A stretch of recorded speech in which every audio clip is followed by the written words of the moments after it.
Ah! Ah!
Little bitch. Hello. Is the mic working just fine? I hope it is.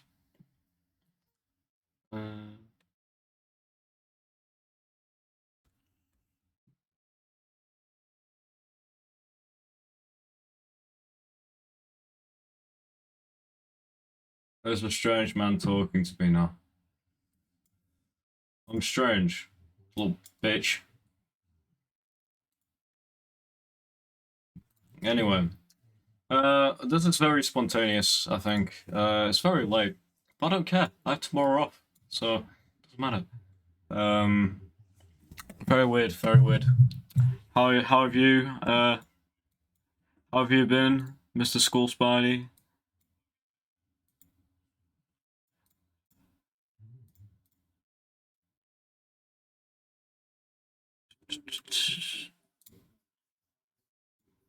I'm just trying to, like, balance, like, same as always. So shit. I mean, oh, you're doing amazing.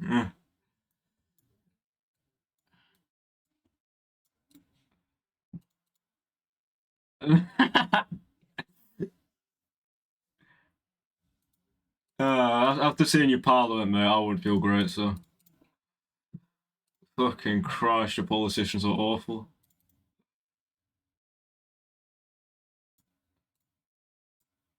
Like, your politicians are really bad. Oh, dear.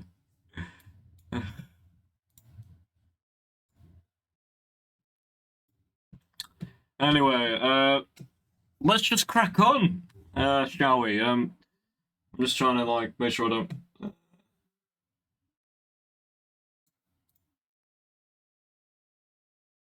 Yeah, should be fine.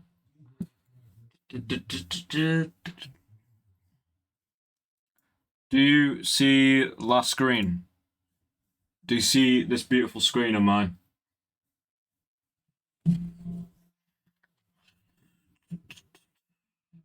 I see it all. It is it all. Conveniently, actually, put out a fucking guide so I can just actually learn this. I was actually gonna learn this through like putting up the VOD of one of his PBs, but the guy is a savior, and turns out he's made a guide. So fair enough. Let's see if you can hear this. What? He's a good dude. I didn't even ask him, so I wasn't expecting him to. But he definitely wanted me to run this when I popped into one of his streams. I think he was like, "Rewinder, when you're learning this," and I was like, "I don't even speedrun anymore, my dude. I don't know, but I want to speedrun this, so it's all right." Enhanced edition. So first thing I want to run through is the config stuff. Let me just get a window capture. For the most part, it's pretty straightforward for Enhanced Edition. I assume by this point you have installed the base version of the game and Enhanced Edition over it. Your config window might look a little different from mine if you're watching this in the future. I got a cup of tea, so thank you. I'll count that as done. I'm just gonna see if I have the launcher as well. I definitely have the Enhanced Edition though.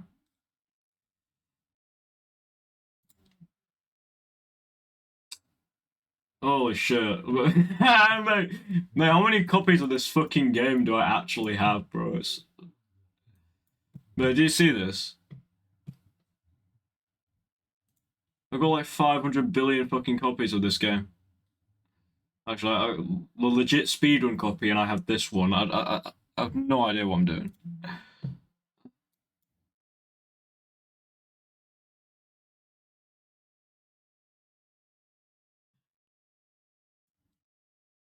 Needs more. It needs more copies. No, wait, it's just an empty folder. One of them.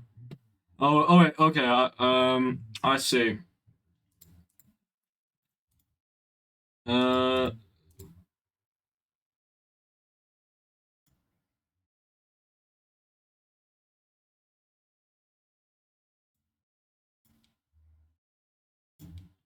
So, just organizing this right now. We have this lovely thing here. So I'm just gonna put config. Ah, yes, this is what he's talking about. Yeah.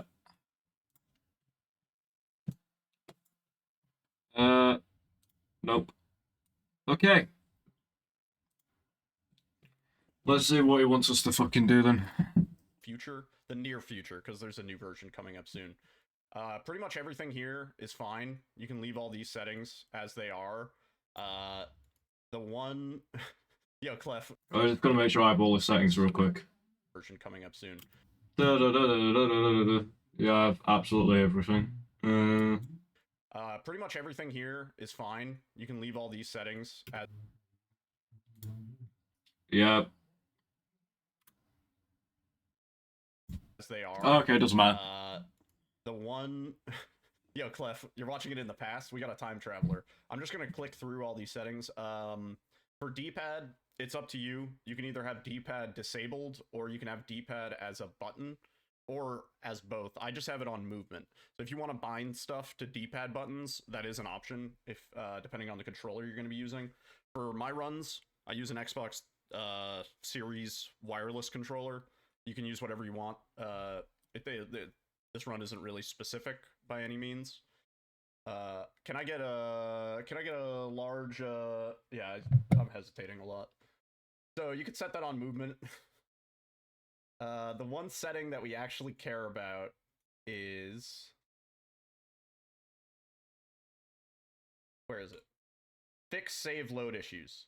You don't want this setting checked. If you have this setting checked, you won't be able to do the quick save, quick load strats that we're going to be doing. So that's probably the most important one. The other one that is kind of optional, health indicator, you can, if you're going to be save load issues, you don't want this setting checked. Okay, so there's a setting that's checked that should not be checked. I'm so glad I did this.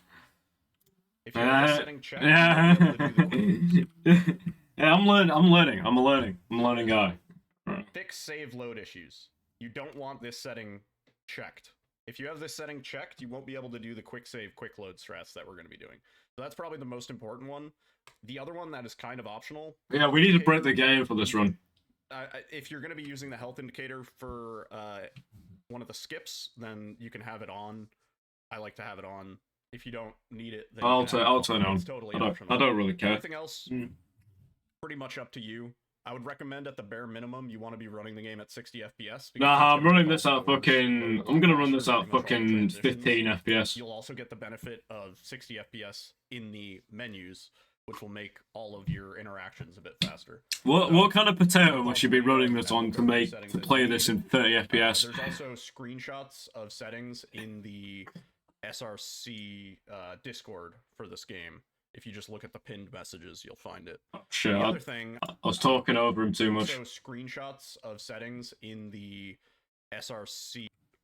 There's also screenshots of settings in the to be fair, SRC Discord for to this game. If you just look at the pinned messages, yeah, to be fair. The other thing, Fair enough, but that's not your fault. We open up the game is Lucky Hill. So you'll probably want to download this. I'll put a Oh link in the no, description. you were definitely on new grounds, mate. As well as a link for Enhanced Edition, obviously. Let me just capture this. So Lucky Hill. Oh shit! I need to download shit. Look at the pinned messages, you'll find it. The other thing I want to talk about before we open up the game is Lucky Hill. So you'll probably want to download this. I'll put a link in the description. Oh, what guy with the links as well? Let's go. As well as a link for Enhanced Edition, obviously. Let me just capture this. So Lucky Hill. What this is basically is it gives us all of the possible codes for the frames. It's up to you whether you want to skip looking at the codes for your runs. If you want to look at the codes, you totally can. Windows protected your PC. If you're going for nah, fuck times, you. You're gonna want to use Lucky Hill. Get fucking virus because of Yiddle, bro. So here's what we're looking at here.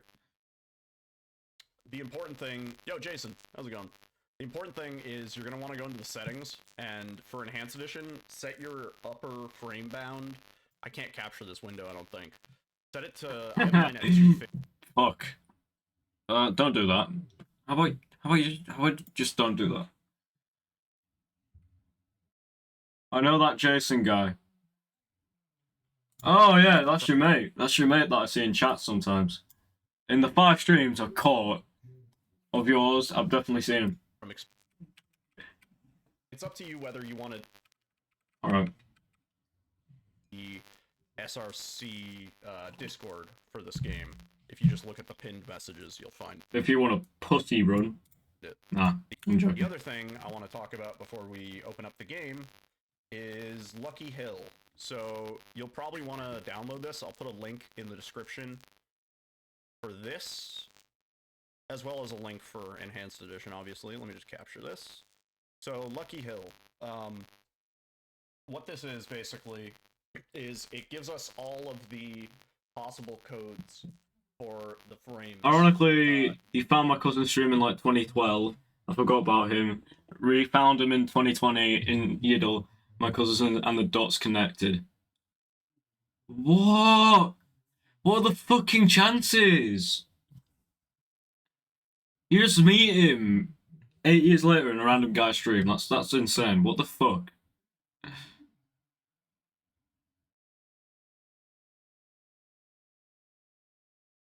That's insane, bro. Yeah, I guess the world isn't really that big. You know what I mean? It's up to you whether you want to skip looking at the codes for your runs. If you want to look at the codes, you totally can. But if you're going for optimal times, you're going to want to use Lucky Hill or just generate your own sheet. I forgot what the man said. So Lucky Hill. What this is basically is it gives us all of the possible codes for the frames. It's up to you whether you want to skip looking at the codes for your runs. If you want to look at the codes, you totally can. But if you're going for optimal times, you're going to want to use Lucky Hill or just generate your own sheet. So here's what we're looking at here. The important thing, yo Jason, how's it going? The important thing is you're going to want to go into the settings, and for Enhanced Edition, set your upper frame bound. I can't capture this window, I don't think. Set it to, I have mine at 250 from experimenting, but you can probably have it about 200. And you want to make sure I'll just put it at 200 then. columns have the appropriate things checked. So make sure that you can see everything. You don't really need bug room or faces. I just have these on here from testing things. But the ones that we really care about are frame, clock, who needs bug? blood, You can just skip carbon, it. arsonist, and suitcase. You'll care about faces if you're running hard difficulty. But this is just for new game any difficulty. Although most of the strats kind of apply to all categories. So with this, we'll be able to look at the clock and figure out what seed we're on. And by figuring out the seed that we're on, we'll then be able to know what the codes are without having to actually check the codes. So get Lucky Hill, get up and running with it. Easy. Runs, you might not end up on. I remember using this when I first ran it like ages ago. We'll go into that a little bit later. So just be set up and ready to go with that. By the way, Spot, did you like my wallpaper? Let me launch the game so we can go over some game settings. Do you like my fucking wallpaper? I just noticed what's set to. Man, look at this shit, bro.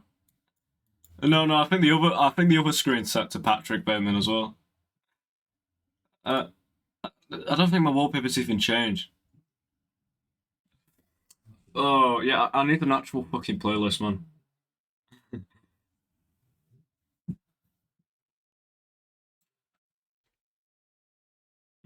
There are some important buttons that we're gonna want bound. Whoever that programmed are this by shit is a default fucking in genius. The PC version. Like, he's absolutely fucking good. There are some important buttons that we're gonna want bound that Oh, are by shit. default in. Okay, so I'm gonna boot up the game now.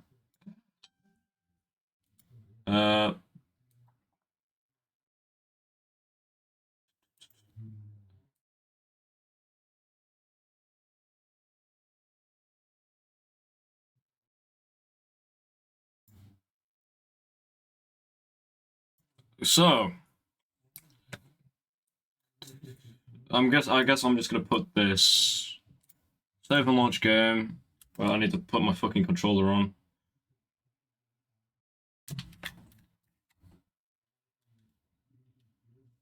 Unless the controller is dead, then I'm a bit fucked.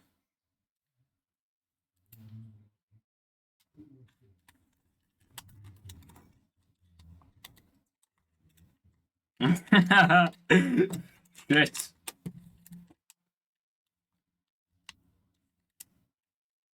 Yeah, my controller's fucking dead. Might sort this out in a second. I haven't used the controller in like fucking ages, so I'm not surprised.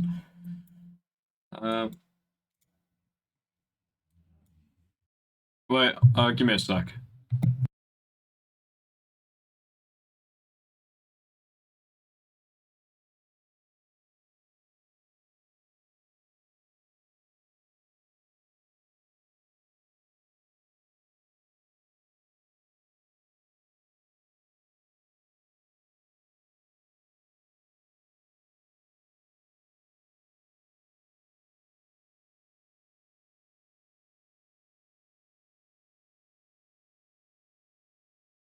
James, honey, did something happen to you? After we got separated in that long hallway? Are you confusing me with someone else? You were always so forgetful. Remember that time in the hotel? Maria? You said you took everything, but you forgot that videotape we made. I wonder if it's still there. How do you know about that? Aren't you Maria?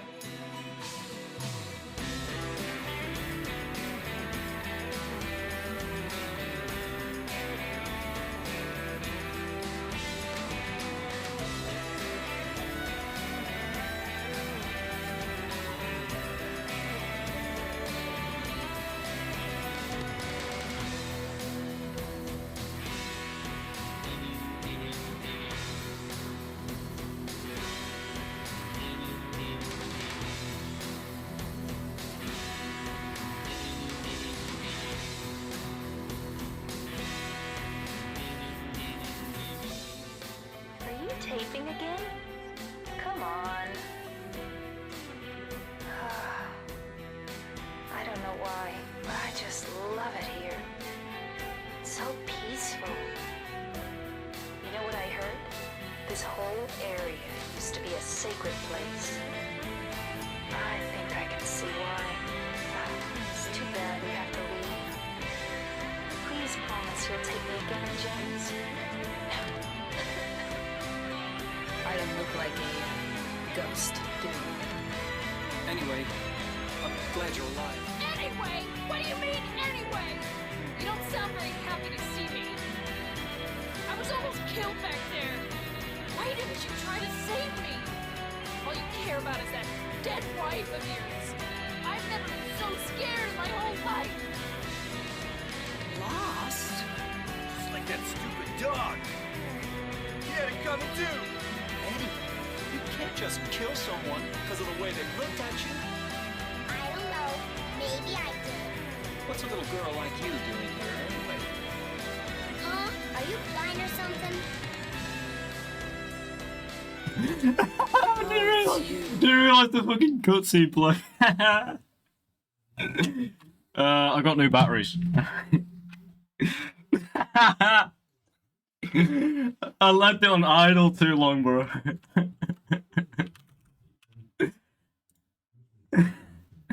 Did you enjoy the banger tune?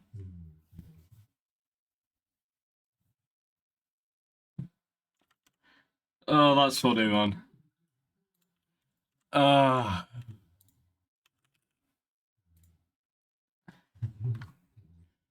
Alright, so connected now. Spider, are you there, please? Oh shit, I didn't mean to do that. Oh, it's connected though.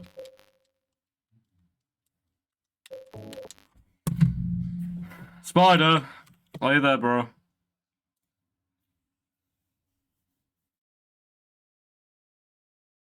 Oh, Spider died now because I took too long.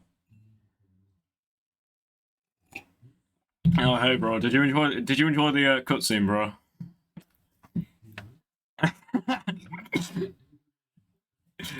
The PC version. And I again, only your heard menu it. might Oh look a yeah, little shit. different depending on when you're Got some fucking banger tunes. running. For one of the skips, then you can have it on. I like to have it on. If you don't need Okay, seen this. up and running with it. First few runs, you might not end up on a viable seed because you're starting the game too slow or something like that. We'll go into that a little bit later. So just be set up and ready to go with that if you want to do that. It's up to you. Let me launch the game so we can go over some game settings. Nope, skip. There are some I hate games like this. You just leave it and and want bound that are not by default in the PC version. And No! your menu might look a little different Great. depending on when you're playing this. Control options. So important buttons. Obviously, we're gonna want action and cancel. I have those on just A and B. Skip is gonna be the button that you're gonna be using to skip cutscenes and also pause the game. So you want that on something that's easy to hit.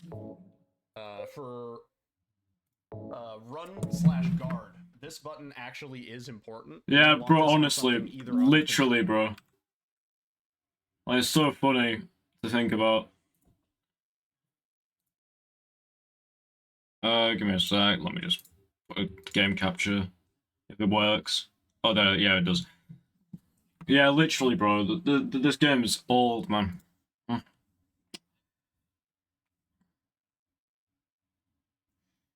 I steal your money. controller or on your keyboard. This is kind of a hybrid run. We're going to be switching between controller and keyboard every now and then. So I just have it on left shift and I move my controller over and I press left shift. You're going to want to have your hands on your controller while you press left shift. Oh, let's go. Make sure that's Mate, this is a controller plus keyboard speedrun. Search mode is going to be important too because we're going to be shifting the camera around. Inventory is obviously just your inventory. You're going to want something bound on map, not because we're going to be looking at the map, but because you're going to need to open it for some skips. As well as being able to turn off your light is also important for this run, so make sure you have that bound to something that you remember. And the most important one here really is quick save. So, What's button 3 quick save, again? You're going to want it bound probably both on your keyboard, on a key that you can hit easily, as well as on your controller, on a button that you're... on a key that you can hit easily, as well as on your controller, on a button that you're gonna be willing to hit easily. So I have it on X. It's up to you what you want it on. I've seen people put it on left. You're gonna want it bound, remember. And the most important one here really is quick save.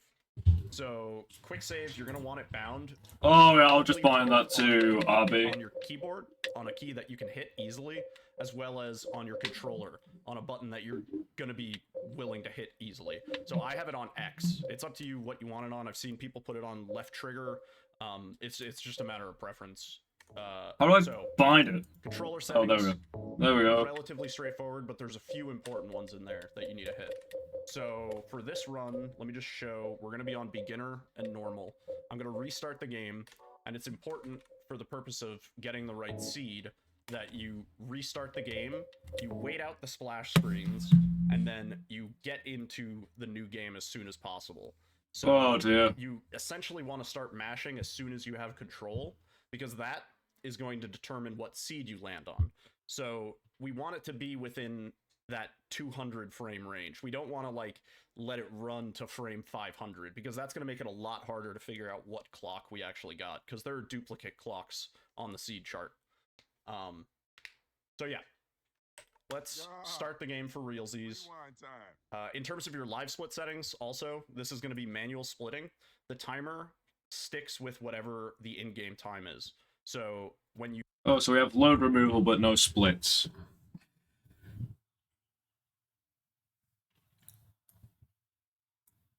quick save and quick load, you'll actually notice the timer roll back. That's because the timer for in-game works more or less. Why is it so complicated? Welcome to speedrunning when it's not glitchless. Well, that's probably not the best example. But nah, I'm no scrub. I'm joking. I don't want this your runs. I'm sure you put a lot of effort into them. If I can run Half-Life, I can run this.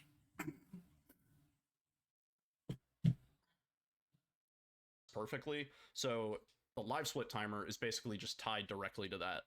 I use most cutscenes as my split points. It's up to you where you want to split. Oh, that's a good idea, to be fair. Like that, then you can actually split in a lot more places, I'd say. But yeah, basically planning it around anywhere where the timer is paused is kind of ideal, so that you can be more consistent with it. Yo, Diggs, what's up? Yeah, that I strongly recommend splitting during cutscenes if you can. You can also do it during certain... Yeah, I think cutscenes will be enough. I'll probably just, like, DM him asking for his splits, just because I, like, can't be bothered making my own. Do you think I can be bothered doing that shit? Door transitions and door loads, I do one of those or two of those splits. But, yeah, it's also... I did. I found a majority of the skips and some of the meta character bits. To be fair, respect. You're a true speedrunner if you actually boot a game and find glitches for it. That's not something I can really say. Actually, no, I found a glitch in Outlast, I think. Saved like fucking 2 seconds or whatever, but you know, I'm a legend, so. But I just did it by accident, to be fair. There's not really much credibility. It's literally me just fucking running past one of the naked dudes, that's it. I just run through him, like I'm not scared of him. I just push him out the way. Really easy to miss those splits, so you want to be careful. So I'm going to boot up the game, we're going to wait out the splash screens, and then as soon as we get control in the main menu, we're going to skip through, and we'll start explaining the run proper. Oh, man. Alright? Let me just get this captured. We wait. There was an Outbounds video from 2009 that someone recorded a crab it. Go down to new game, and start. Easy, bro. And no, wait, so someone found a glitch and then you just used the glitch he found everywhere, and then you just claim credibility. And start. And then as soon as we get fair enough, dude. Fair enough. But you wait. As soon as we get control captured, we wait. Oh shit, we wait. So I have to see those shitty splash screens every single run. Down to new game, and start. And then as soon as we get control, go down to new game, and start. And the timer should auto start. And well, do we leave the riddles on normal? Mr. 240p or Mr. 1080p? Probably Mr. 1080p. At the very least, you should maybe Mr. 240p because it's older. Have the timer running at the very beginning of the run, so you can make sure that the timer is working. Should I mess around with timer when I'm learning? Nah, I don't really. I really cannot be bothered, if I'm honest. Like, I really just don't care about live split. I'll do it when I start the runs, obviously. But please capture. Okay, no, it's good. I don't know if you. Fuck's sake! I started on the wrong difficulty, bro. Oh, bro. Oh, yes. I forgot how much better this is than the normal version, which was absolute wank to run. Ah, fuck you. I'm not running that shit.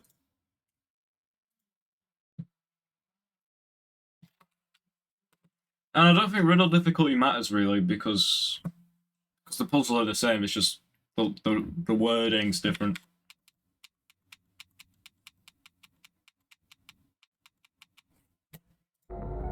Are you kidding me? I wasn't even focused in the game, bro. This is not a good start, mate. I've been here for half an hour and I can't do anything. Okay, focus.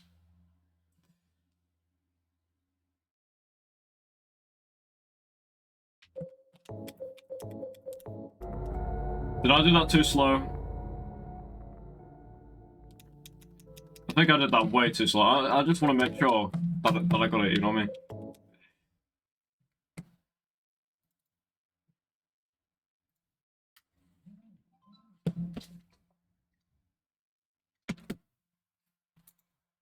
Oh, no, because I skipped the splash screen.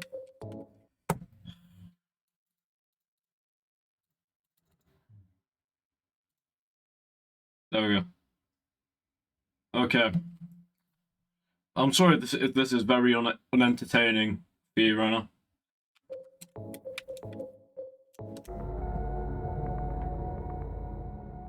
I think we got it, maybe. I don't really care.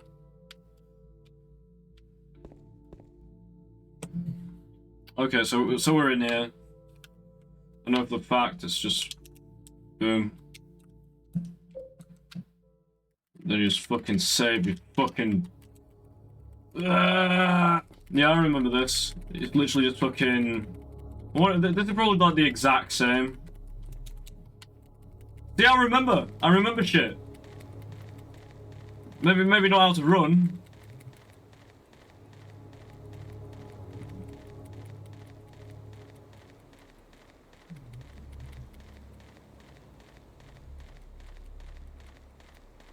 Oh, bro, I'm so glad I returned to this. This is actually so chill right now.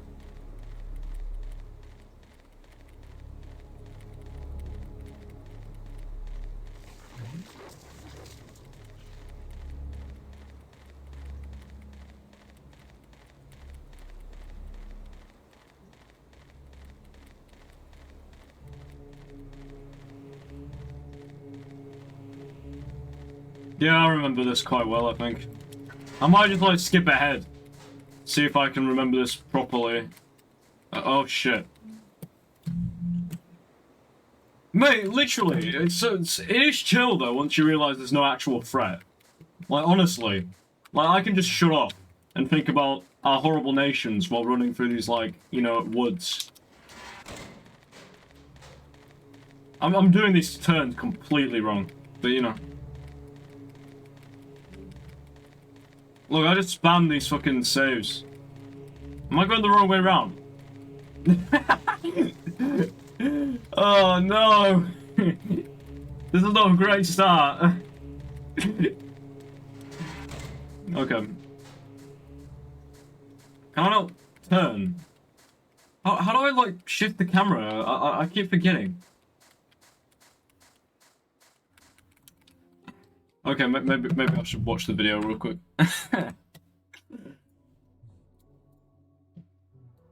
Underneath the smaller number, just for my timer, I have the RTA. It's up to you if you want to display that. And life split is required for submissions for the PC version of this game. You should have the timer running at the very beginning of the run, so you can make sure that the timer is working. Underneath the smaller number, just for my timer, I have the RTA. It's up to you if you want to display that. Yeah, but having two timers would probably like kill my PC, so I probably won't do that. Honestly, bro, I just want to get into running this soon as. I remember the run. I haven't done it in like nearly 3 years now though, so like, so I probably hardly remember it, so I have to relearn it. And life split is required for submissions for the PC version of this game. So first things first, we're gonna skip this cutscene and get out of the bathroom, and we're gonna run outside. That bit of movement there, which I just messed up, is actually really hard to get, and that's gonna be something that we're gonna talk about a lot. Movement is really Oh no, not the movement. important in this run. You do want to have your settings. Let me just skip this cutscene and show that you do want to have your settings on directional. You don't want to be playing on tank controls. You're gonna be bumping into a lot of stuff. I mean, like you can if you really want to, but you're just gonna have natural time loss on not being able to. Get fired! So we're gonna come up here to our first instance of text storage. What text storage essentially allows us to do is when we inspect the side of the car, and you can inspect it actually pretty far. You can be like as far as the window, sort of. You want to be kind of. Yeah, I know this. What we can do when there's text on screen is by saving the game, and my camera is kind of blocking the text, but you can see it's there. By saving the game, we can actually store the text on the screen. So right now, no matter what I do, the text is on the screen. If I let go of game saved, the text will disappear. Don't just stare at it, eat it. You don't want to move. Oh, that soundbite is so good, bro.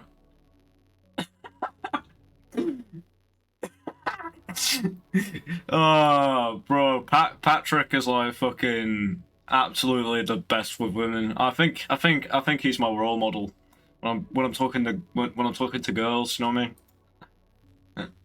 Too soon. You want to make sure you pick up the text, save, and then start moving. If you pick up the text and then you start moving, the text disappears. Any input will cancel the text on screen. So if you're having trouble with... To be fair, when I was peak streaming, my sound bites, bro, I picked wise.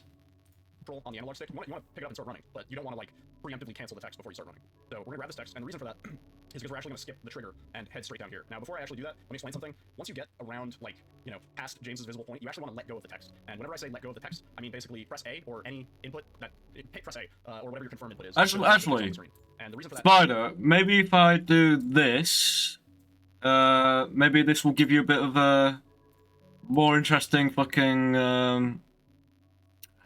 window capture. There we go. There we go. Now you see him. You can fucking fuck up there onto the screen. Right here. There we go. He's in the top fucking. Actually, should I just put him there? Yeah, I think that looks good. Oh wait. Oh, remember this? Oh shit, it's all fucked, this scene. That was the 4x3 scene, but it doesn't matter. Because I'm not playing this from 4x3 anymore. It's great, line. I want to stab you to death and play around with your blood. Honestly, bro. I'm gonna go to like a fucking like nightclub. And I'm just gonna be like at the bar and I'm just gonna say that. Like, mate, I'm literally gonna get like fucking girls, bro.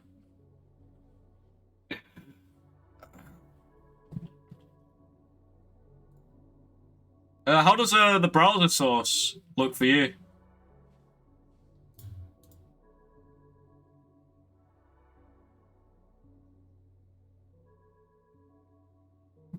is because when we have text stored on the screen. No, nice. Look, now it looks slightly more interesting. That we can hit. Also, See what I'm doing. But we'll get into that later.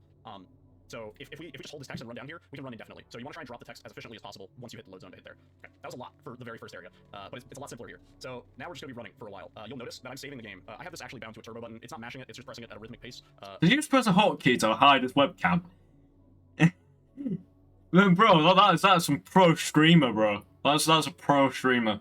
But if you don't have a turbo, or if you don't want to set that up through Steam, like, look, you can just pop his webcam off. Something like that, you can just tap every now and then. As long as James doesn't go about 20 steps without a game saved, he won't run out of stamina. So we're running at full stamina for pretty much the whole run. Whenever we're outdoors and James has the ability to run out of stamina. I have a hotkey for that. Well, I don't stream with webcam, because I'm a pussy, so like. Yeah, I mean, I think it's cool to be fair, just like. I'll just run out of stamina to show that. You'll notice he runs a lot slower, and we don't want that.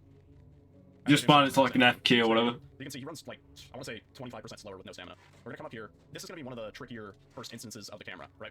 So if you pay attention to the gamepad. Okay, this is what he's doing. I'm gonna go through this gate, and if I keep holding up, which is the logical direction to hold, James is just instantly gonna turn around. And this behaves a little bit differently in the vanilla. Oh yeah, because the movement is fucked.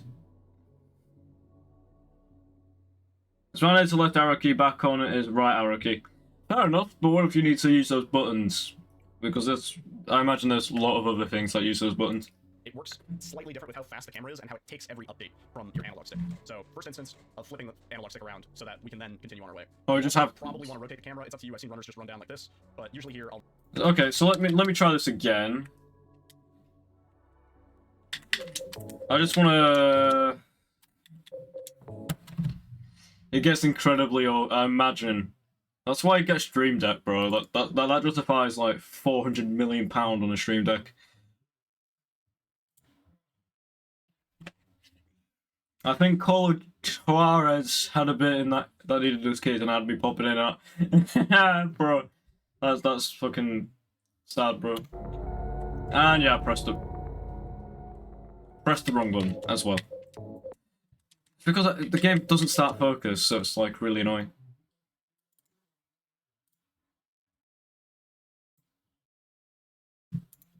There we go. Click on it.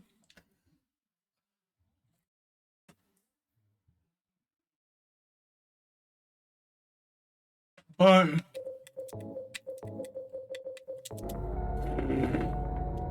Okay.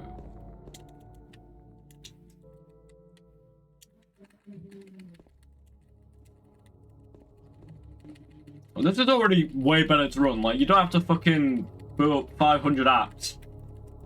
You know what I mean?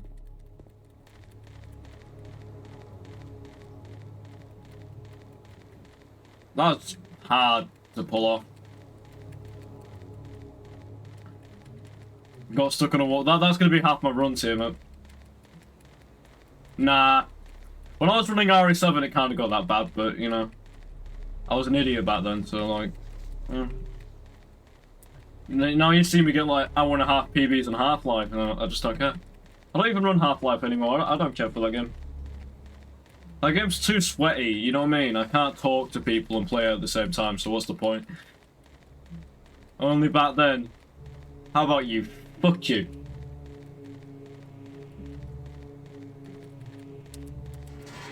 I know you think people are stupid in my country, and you're not wrong, but... Yeah, to be fair, I'm not better. I promise I'll get round to them at some point. Okay, over the next couple months, probably. Well, like, both those games probably run like a bag of shit. I'm not gonna lie to you. They both definitely run like shit. I fucking hate you. Why do you have to redeem shit games? Well, Fear's probably not shit, but, you know. It's probably dated, though, so it's gonna be hard for me to like it.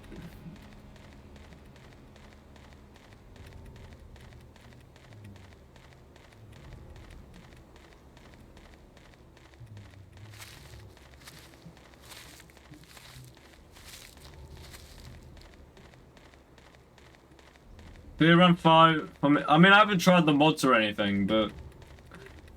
If it never works, then I'll probably just have to refund you and tell you to go fuck yourself, and I'll be known as a scammer, you know what I mean? Or maybe I already said okay to your redeems, I don't know. I don't remember.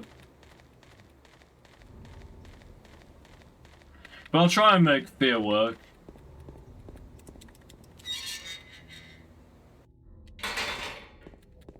Then you got another bit of wacky mode. There we go. I remember this quite vividly, to be fair. I don't know if he's changed the route at all or anything, but...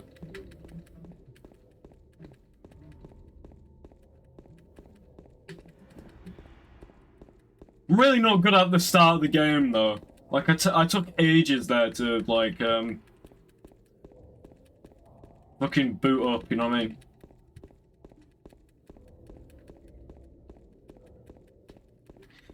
No, this is all the run. I'm just fucking spamming RB, you know what I mean?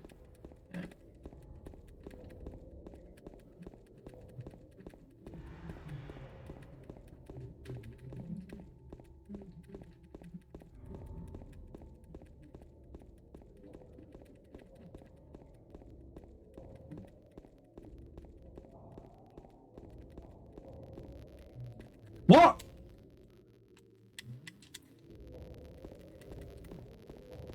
Oh, I hate this game. I hate this game.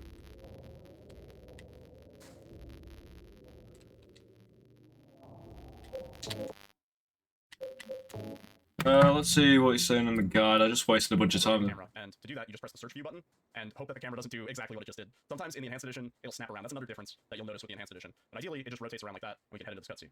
So there's a really minor skip I'm going to explain before we get to Angela. Oh no. It gets a little easier after this. If we spam our pause button or our skip cutscene button as we get into this cutscene, and I don't know if I'm actually going to get it, there's What?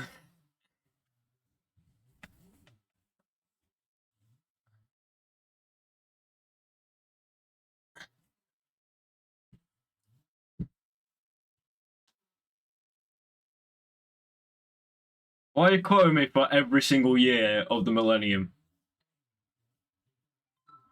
2000, 2001, 2002, 2003. Fair enough. Fair enough. Seemed like a good starting point. Yeah, sure.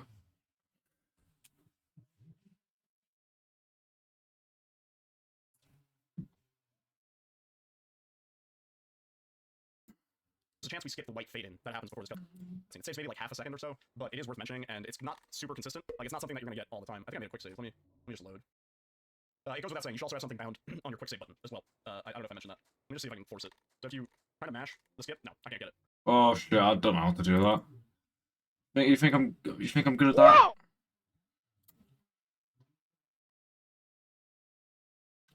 Okay, so for starters, thing is that there's just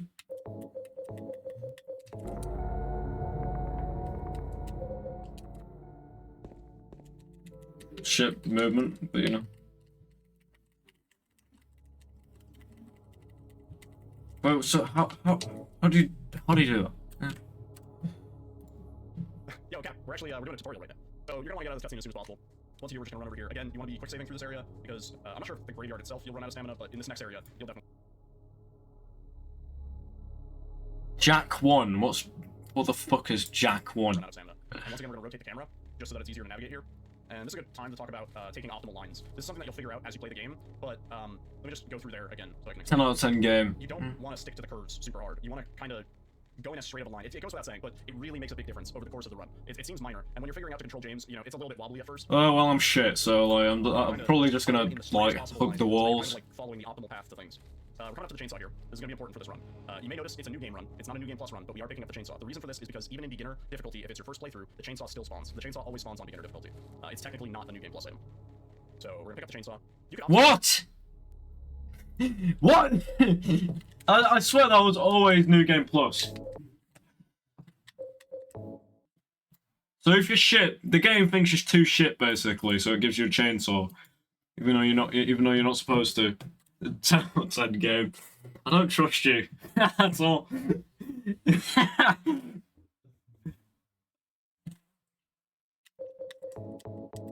Oh wait. Oh, okay, so I don't have to move my controller at all, basically. It's just weird, because I remember in the OG, like, I had to wait for the thing to, the main menu to, like, fade in. But with this, you can just do it straight away.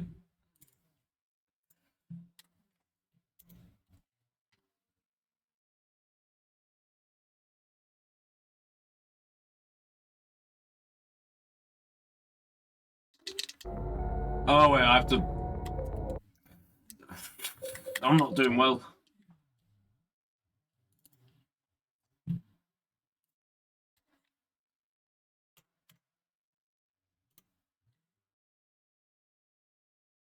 We are back, don't mess up or else, no worries.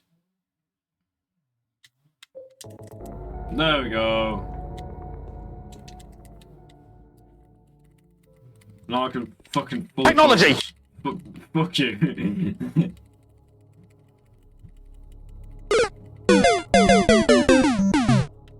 Bro, you're addicted to those. Why did I remove the cooldown on those? I'm actually, like, mentally deficient for that.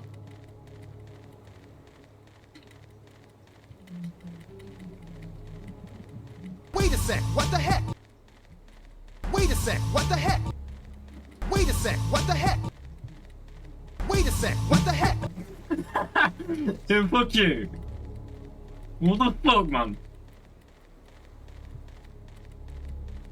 Actual abuse, mate. You abuse streamers, bro. You like that? You like that? You like that?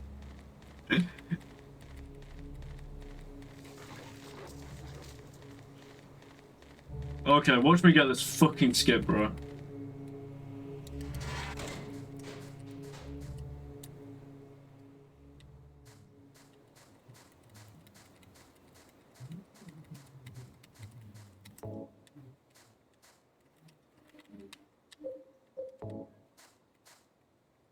It's literally impossible. But what if I do...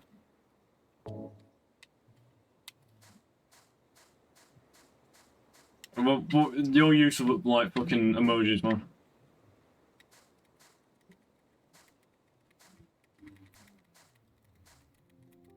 Fuck. I'm too shit. I'm too shit. Not pick up the chainsaw and just grab a melee weapon. I don't know, that's kind of like the old... You may notice it's a new game run. It's not a new game plus run, but we are picking up the chainsaw. The reason for this is because even in beginner difficulty, if it's your first playthrough, the chainsaw still spawns. The chainsaw always spawns on beginner difficulty. Playthrough up the chainsaw, the things. The course of the run. It seems minor, and when you're figuring out to control James, you know, it's a little bit wobbly at first, but you want to kind of just pilot him in the straightest possible line so that you're kind of like following the optimal path to things. We're kind of stick to the... So there's a really minor skip I'm going to explain before we get to Angela.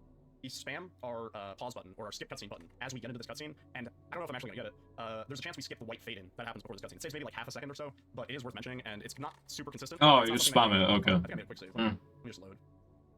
It goes without saying, you should also have something bound on your quick save button as well. I don't know if I mentioned that. Let me just see if I can force it. So if you try to mash the skip, no, I can't get it. Yo, Cap, we're actually we're doing a tutorial right now. So you're gonna want to get out of this cutscene as soon as possible. Once you do, we're just gonna run over here. Again, you want to be quick saving through this area because I'm not sure if the graveyard itself you'll run out of stamina, but in this next area you'll definitely run out of stamina. And once again, we're gonna rotate the camera just so that it's easier to navigate here. And this is a good time to talk about taking optimal lines. This is something that you'll figure out as you play the game, but let me just go through there again so I can explain it. You don't want to stick to the curves super hard. You want to kind of go in as straight of a line. It goes without saying, but it really makes a big difference over the course of the run. It seems minor, and when you're figuring out to control James, you know, it's a little bit wobbly at first, but you want to kind of just pilot him in the straightest possible line so that you're kind of like following the optimal path for things. We're coming up to the chainsaw here. This is going to be important for this run. You may notice it's a new game run. It's not a new game plus run, but we are picking up the chainsaw. The reason for this is because... Oh yeah, I nearly forgot then. First playthrough, the chainsaw still spawns. The chainsaw always spawns on beginner difficulty. It's technically not a new game plus item. So we're gonna pick up the chainsaw. You can opt to not pick up the chainsaw and just grab the melee weapon. I don't know, that's kind of like the old school route that I learned with, but I would recommend picking up the chainsaw these days. We're gonna come through here again, optimal lines, trying to cut the corners so that we're taking these lines sort of like shallow and not like, you don't want to be like sticking to the wall and then doing like the right angle turn. You don't want to do that. You want to try and take the shallow optimal line to get to the destination, like a nice wide diagonal like that. Yo, Abby, Edelson, what's up? There we go. Alright, this is the first big instance of text storage. We have to hold this text for a long time, and this is a good time to mention, when you're storing text, you do have to mash the quick save button. Not like mash it, but you'll inevitably end up mashing it because you don't want to drop the text. That's why I kind of recommend the turbo button. We're gonna be saving like 2,000 times by the end of this run easily. So, what we're gonna do... Yo, hell yeah, dopamine. That's awesome. Dopamine is the reason I'm making this video right now. So, yeah, essentially, what we're gonna do is when we come through that gate, we're gonna turn around here and inspect this as quickly as we can and store this text.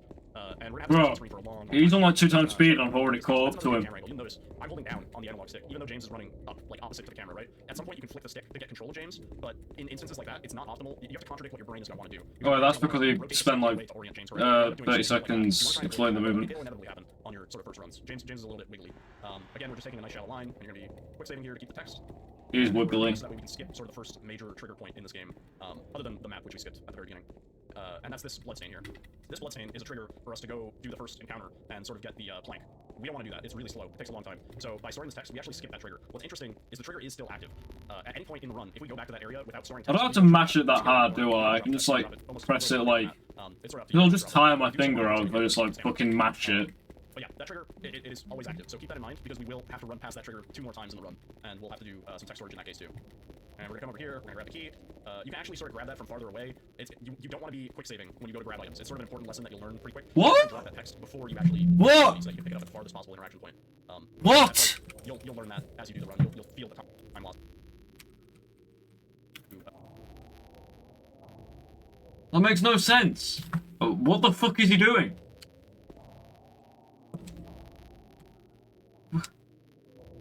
Fair enough.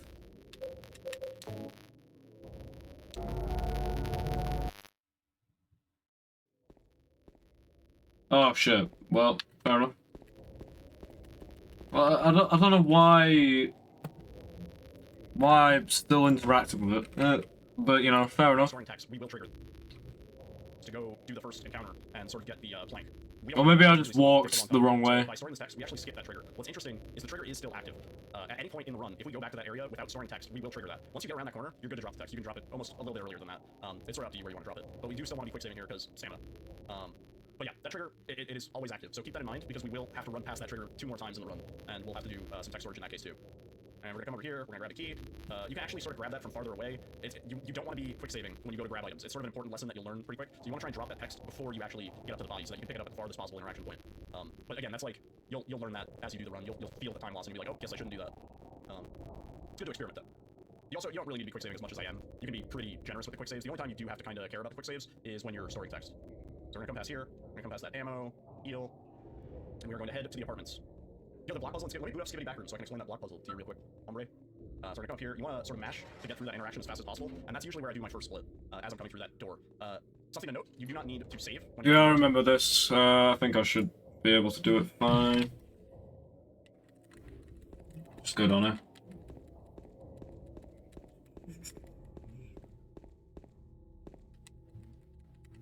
Oh, I just fucked up the game. Oh, great. Great start. I think I just broke the game. Oh. How irritating. Okay, I'm just gonna start this again anyway.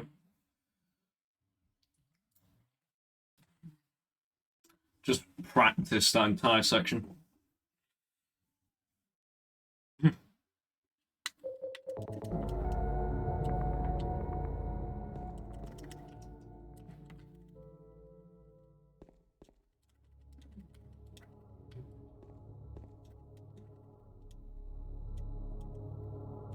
Fucking Christ.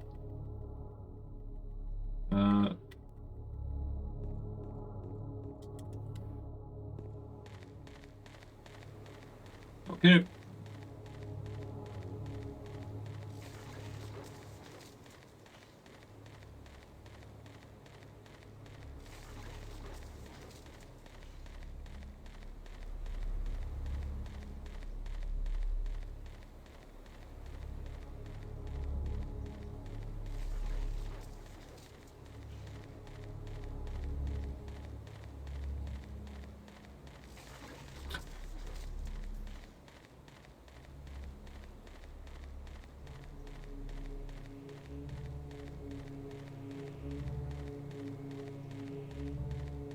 Let's see if I can get the skip. Oh, great. Why?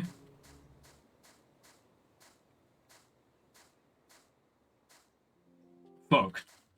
I'm garbage. Clearly. I'm fucking wiggly as fuck.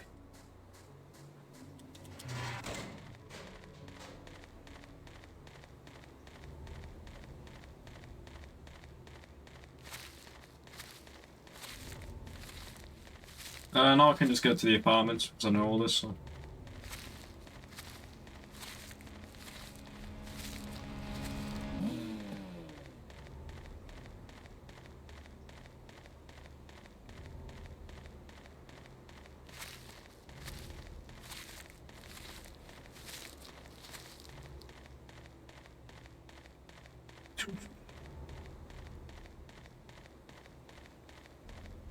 I probably lost a ton of time of movement already.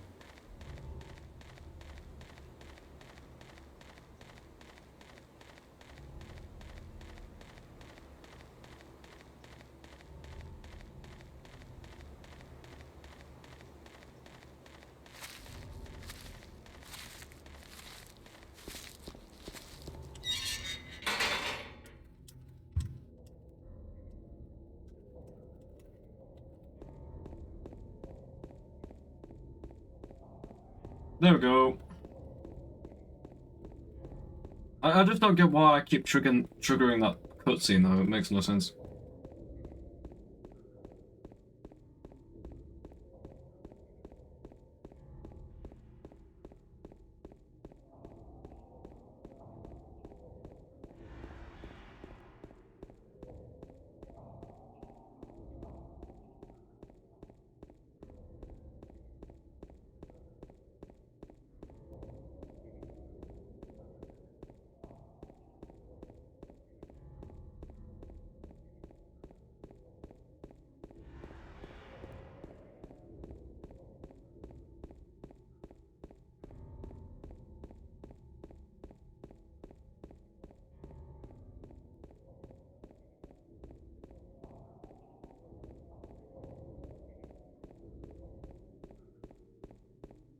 Oh, there we go. I avoided it this time.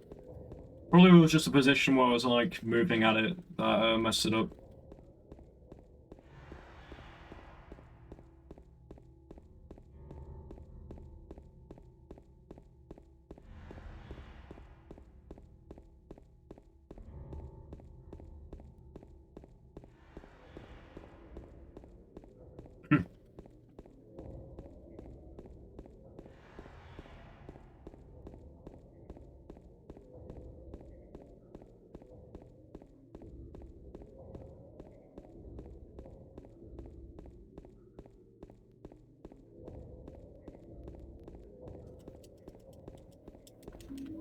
for it.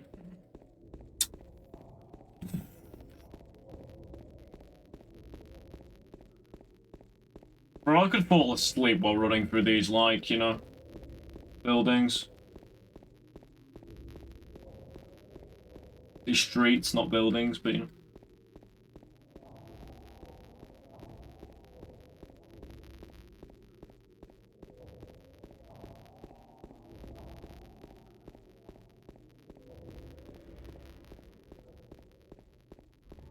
Okay, I'm just gonna, like, speed through his apartments.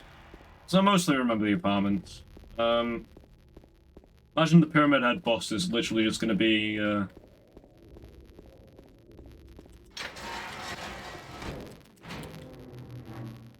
fucking wiggle your ass. Oh, I don't even need to save anymore, do I? Okay, let's see. Here, sometimes you'll see me do it. It's just a habit from playing hard. Kind of care about the quick saves is when you're storing text. So we're gonna come past here, we're gonna come past that ammo, heal, and we're going to head to the apartments. Yo, the block puzzle, let me boot up skipping back room so I can explain that block puzzle to you real quick, hombre. So we're gonna come up here, you wanna sort of mash to get through that interaction as fast as possible, and that's usually where I do my first split, as I'm coming through that door. Something Yeah, good not split. to save when you're indoors here. Sometimes you'll see me do it, it's just a habit from playing hard, but you don't need to do it in this difficulty. So that little bit of movement, I should explain. It's a little tricky. You wanna come to this room, and you want to start holding down. It's not going to be the same because I already triggered it, which sucks. And as soon as you pick up the flashlight, you want to hold up. And once you get out of that door, you want to hold left. Something that you'll also learn about the movement very quickly is you're going to basically want to memorize where doors put James when you get out of them. There is an important aspect of that called...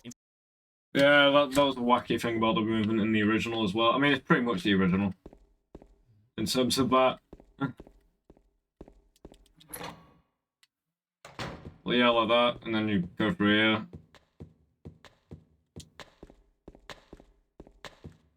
Then you go through here. Again, the wiggle. And then you get like that. And then... Okay, I do remember bits of this, even though it's been so long since I played it.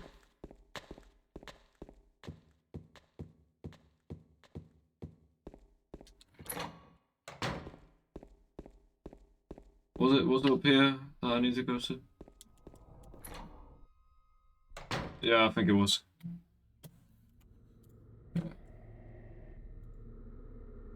Instant acceleration, but that's more of like a optimized higher level concept that you don't have to worry about when you're first learning to run. Something that you'll also come into this room and you want to start holding down. It's not going to be the same because I already... No, I did it completely wrong. Flashlight, you want to hold up, and once you get out of that door, you want to hold left. Something that you'll also learn about the movement very quickly is you're going to basically want to memorize where... No, I did right. When you get out of them. There is an important aspect of that called instant acceleration, but that's more of like a optimized higher level concept that you don't have to worry about when you're first learning to run. Also, Isangi, thank you for the follow. Yeah, get the hand going. Something I should explain because I'm not going to be doing it all the time. But you want to be hitting doors on their corners. Ideally, you know, you can interact with the door almost anywhere, like here. But if you can, you want to be hitting the door. This is a bad door to show as an example because you'll inspect the wall. But you want to hit basically at the farthest possible distance that you can for the hitbox. It's something that you'll get used to, and you just want to do it for all doors. Got the key. We're gonna take a sip of beverage. Skip that cutscene, and we're gonna immediately head through this door. Yep.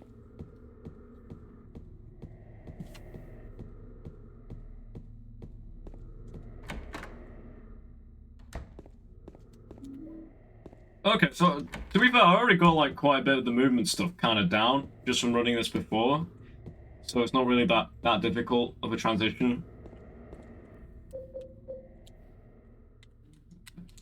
So it's like down here. Trying to remember where to go.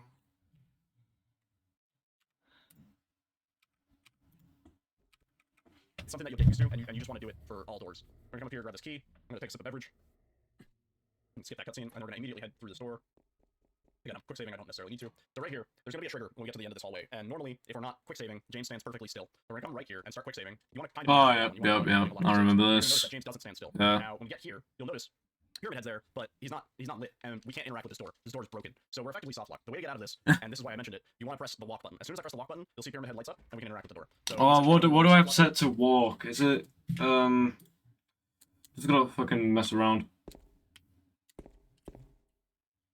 Yeah. Let's see my controls for a second.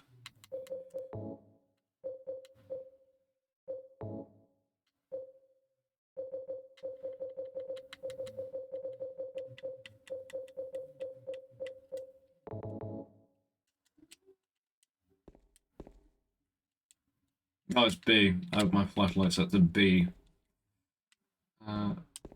What A do?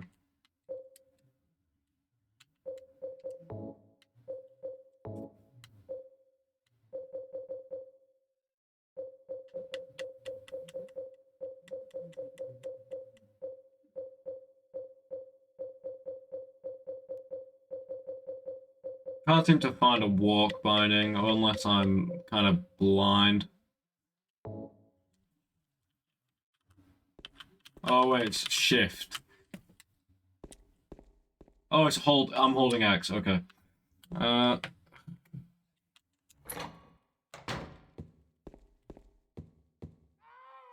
Okay, nice. Then you just spam this shit. Like that. Yeah, no, I remember you just go here. Yeah. And yeah, I remember this as well. I remember quite a bit of it, actually. Because we skipped the trigger there, and in order to get out of that, you press the lock button. That's why it's nice to have it on something semi-convenient. So we're gonna come back down here. You can flip the camera around in that hallway if you're comfortable with it. It flips very quickly. We're gonna come through here. This is a very tricky room to get without James spinning around. I'll just show you. Yeah, I'll just show you a nice example. So when you come through, you want to be kind of firm with the direction that you're going in. You don't want the camera angle to trick your brain into pressing something different. So as long as... Oh yeah, fucking dumbass game. Yeah, so we're good on here. And then it's just the fucking weird-ass room with SCP-5000. I don't remember what the hole-in-the-wall SCP was called, but this is basically that, you know? There you go. Oh shit, that was a terrible bit of movement there. Yep. Yeah, horrible. Horrible room. Yeah, then you go for here.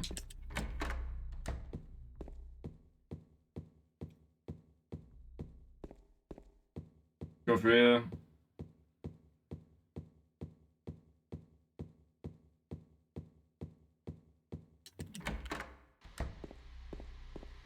Then you use the clock, I think.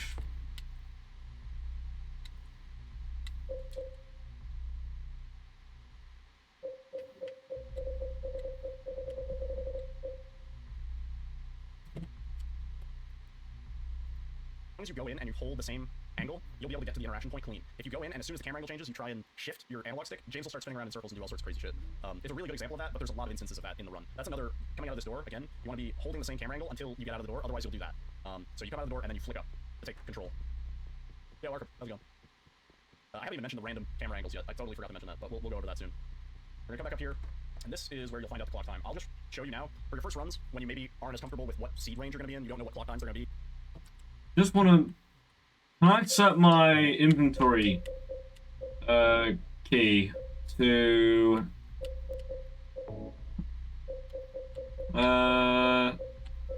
So I got this.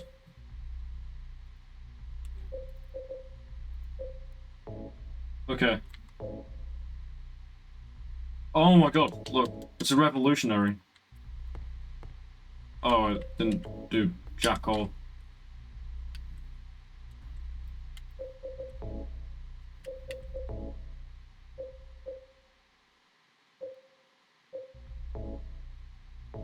Put an 11. There we go. Now I can just go... like that. Oh, no, that's way more sort of efficient. Now having to press the other button.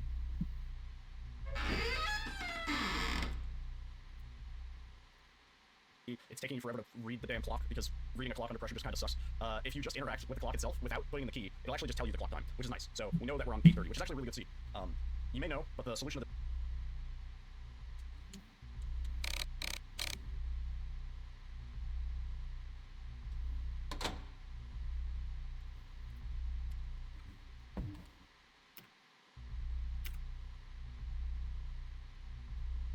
this puzzle is 910. So ideally, the closer we are to 910, the solution of this puzzle is 910. So, you may know, but the solution of this puzzle is 910. So, oh shit, seed. because reading a clock under pressure just kind of sucks. If you just interact with the clock itself without putting in the key, it'll actually just tell you the clock time, which is nice. So we know that we're on 8:30, which is actually really good to see.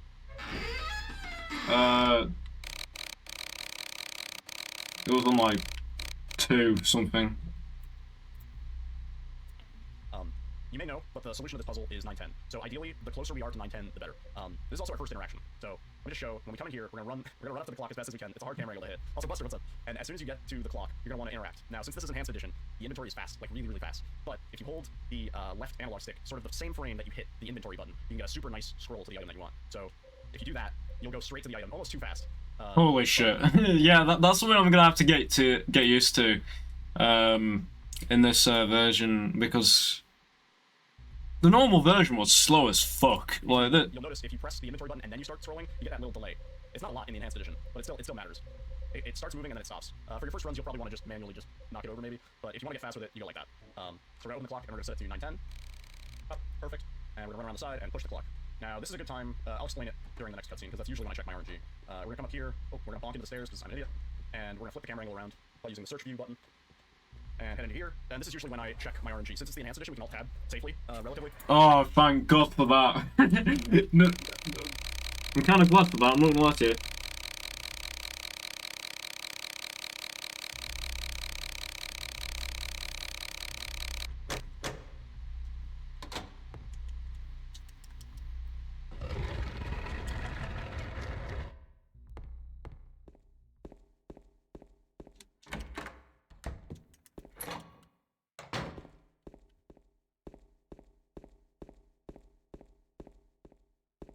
I'd better move in there.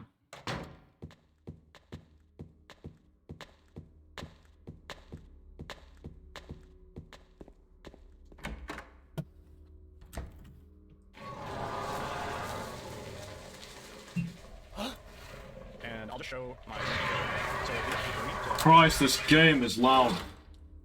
Okay, there we go. All I'm gonna do is I'm gonna type 830. I can see that.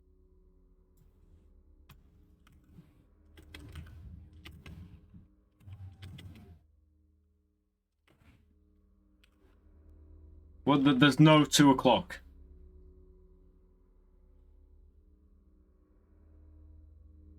Have I been conned? Or did I just like...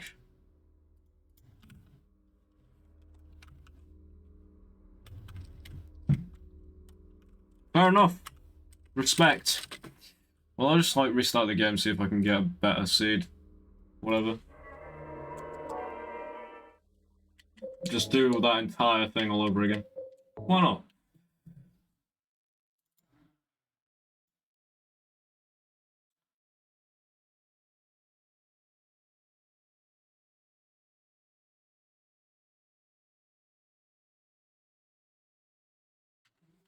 Oh yeah, because I didn't focus on the game. Great.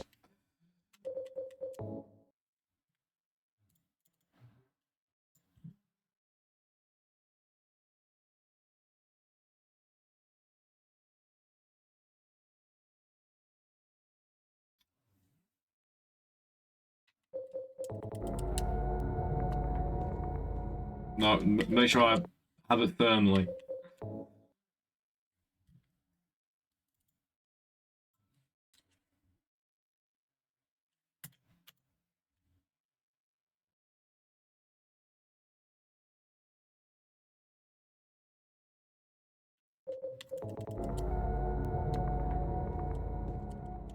Amazing.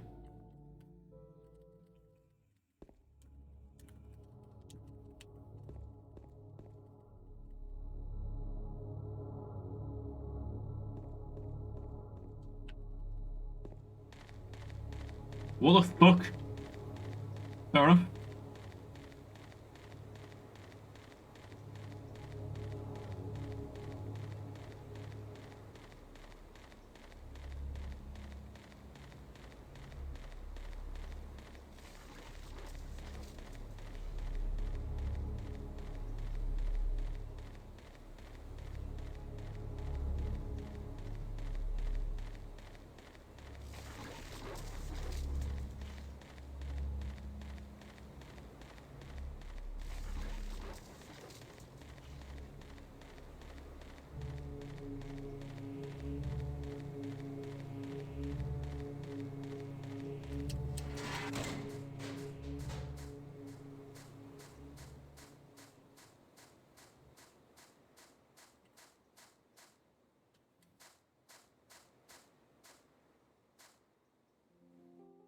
Fair enough. I'll probably never get that.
Please give me an actual thing.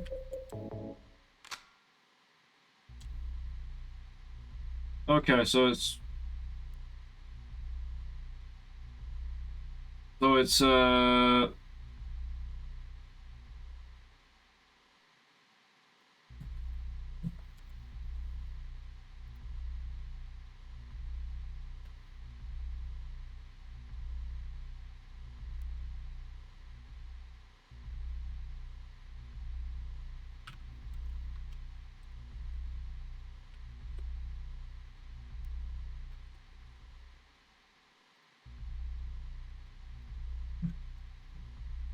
bro.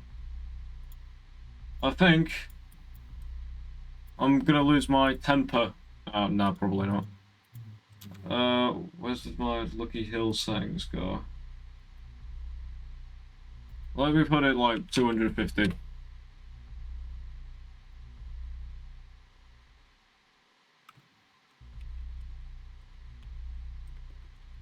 This is definitely not a normal time.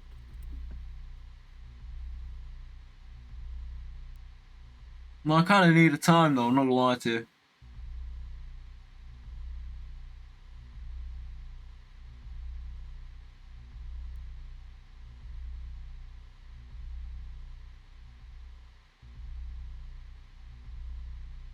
Oh, this is very weird.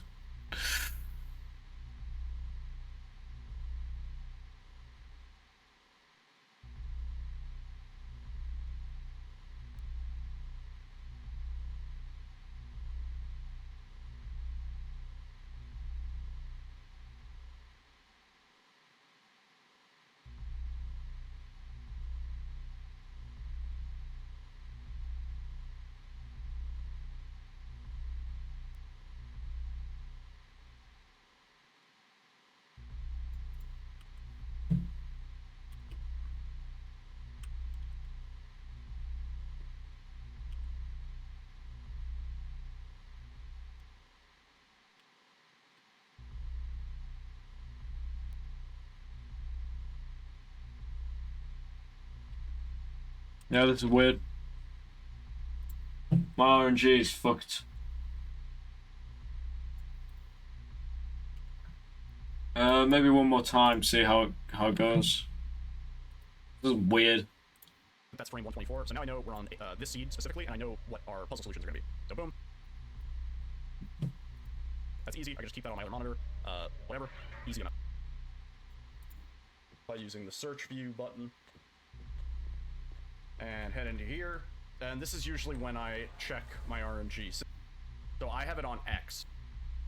Where you want to split. If you have a foot pedal or something like that, then you can actually... So...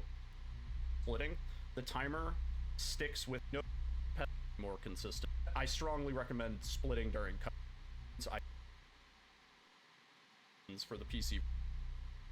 At the very least, you should have the timer should go down a new game and start. And the timer should auto start, and at the very least, you should have the timer running at the very beginning of the run, so you can make sure that the timer is working. Underneath the smaller number, just for my timer, I have the RTA. It's up to you if you want to display that. And live split is required for submissions for the PC version of this game. So first things first, we're gonna skip this cutscene and get out of the bathroom, and we're gonna run outside. That bit of movement there, which I just messed up, is actually really hard to get, and that's gonna be something that we're gonna talk about a lot. Movement is really, really important in this run. You do want to have your settings. Let me just skip this cutscene. Yeah, I'll just try it one more time, see if I can get an actual seed. If not, we have a problem. You know, I'm starting to get tired anyway, so I'll probably just have an excuse to end. Because, like, late.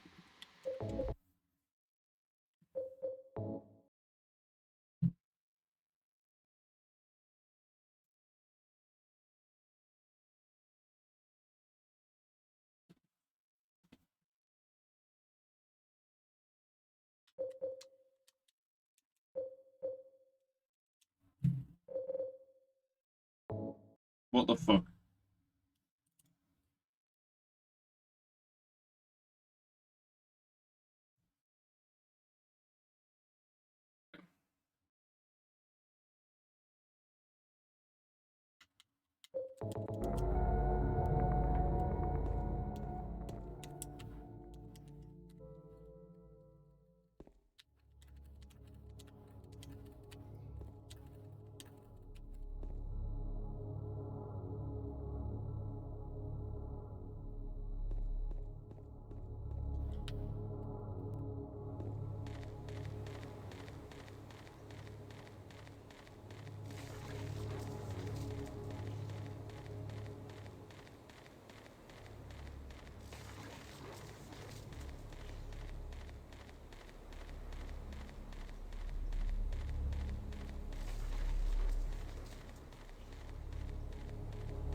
Shit.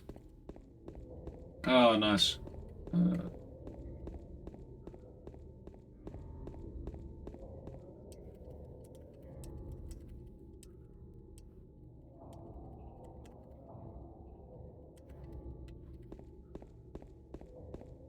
There we go, spamming more.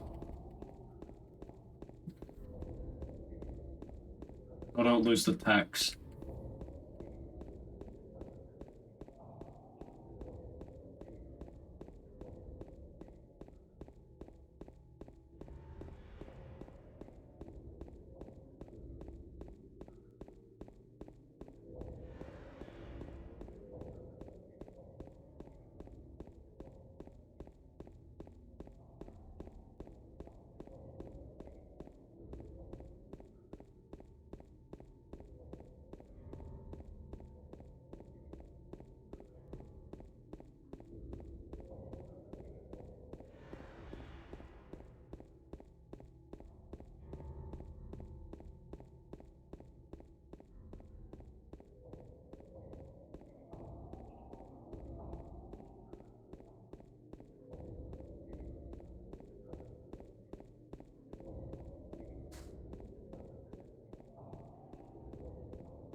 Oh, Christ.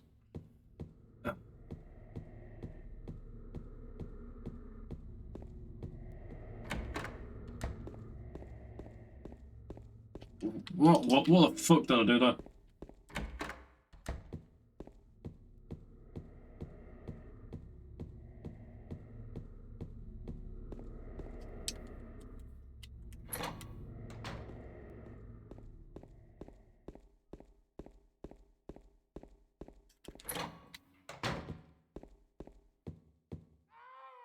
Alright, fuck.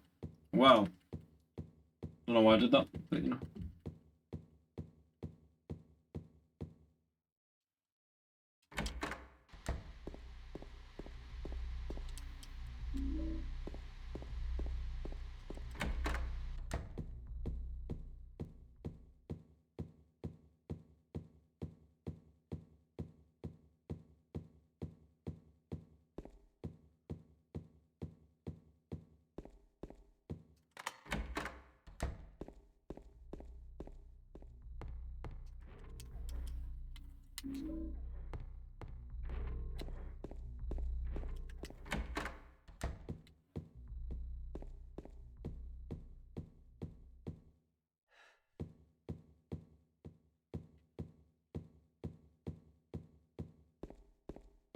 Oh, actual seed this time, please.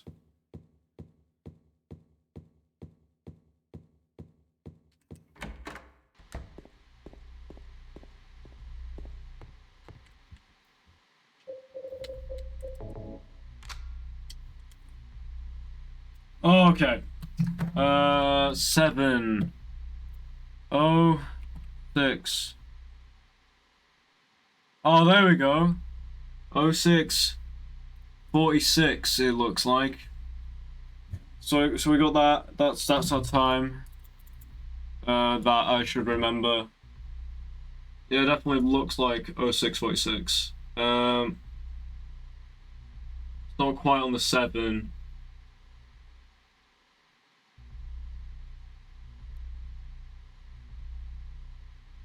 Yeah, at least I have a time now, so yeah. Quite a good time actually.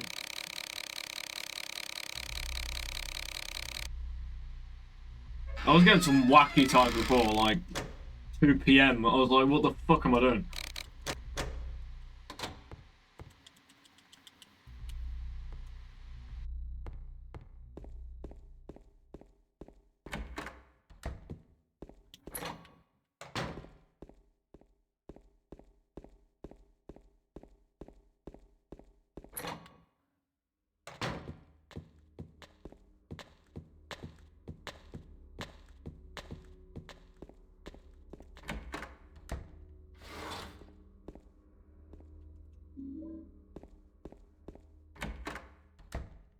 Yeah, let's see.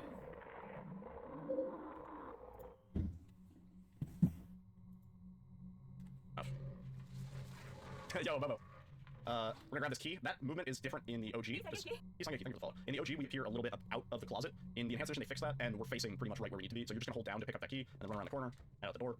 We're gonna come back this way. Do not forget this key. We're gonna come over here, grab the key that Laura kicked earlier, and it's up to you. You don't need to, but I like to flip the camera around here. Again, in enhanced edition, you have to be a little bit careful about flipping the camera to avoid James wandering off in a random direction. But it's up to you. These stairs. I should explain. On the OG, again, in enhanced edition, you have to be a little bit careful. Laura kicked earlier. Do not forget this key. We're gonna come over. Or we're gonna come back this way, run around the corner, and out the door. We're gonna come back this way. Do not forget this key. We're gonna come over here, grab the key that Laura kicked earlier, and it's up to you. You don't need to, but I like to flip the camera around here. Again, in enhanced edition, you have to be a little bit careful about flipping the camera to avoid James wandering off in a random direction. But it's up to you. These stairs. I should explain. On the OG, on the OG, you run James completely off the camera on these stairs. You can't see him at all. On enhanced edition, we have the luxury of fast camera. James is on the camera the entire time. We never lose sight of him, so it's a lot easier to hit. But for these stairs, you just want to know that you want to be tight to the railing. You don't want to be like out here, and you don't want to take it too wide, and you don't want to take it too close because you'll hit the railing. So you just kind of want to like, you know. You don't need to, but I like to flip the camera around.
we appear a little bit out of the closet. In the enhanced position, we fix that, and we're facing pretty much where we need to be. So you just hold down to pick up that key, and then run around the corner, out the door.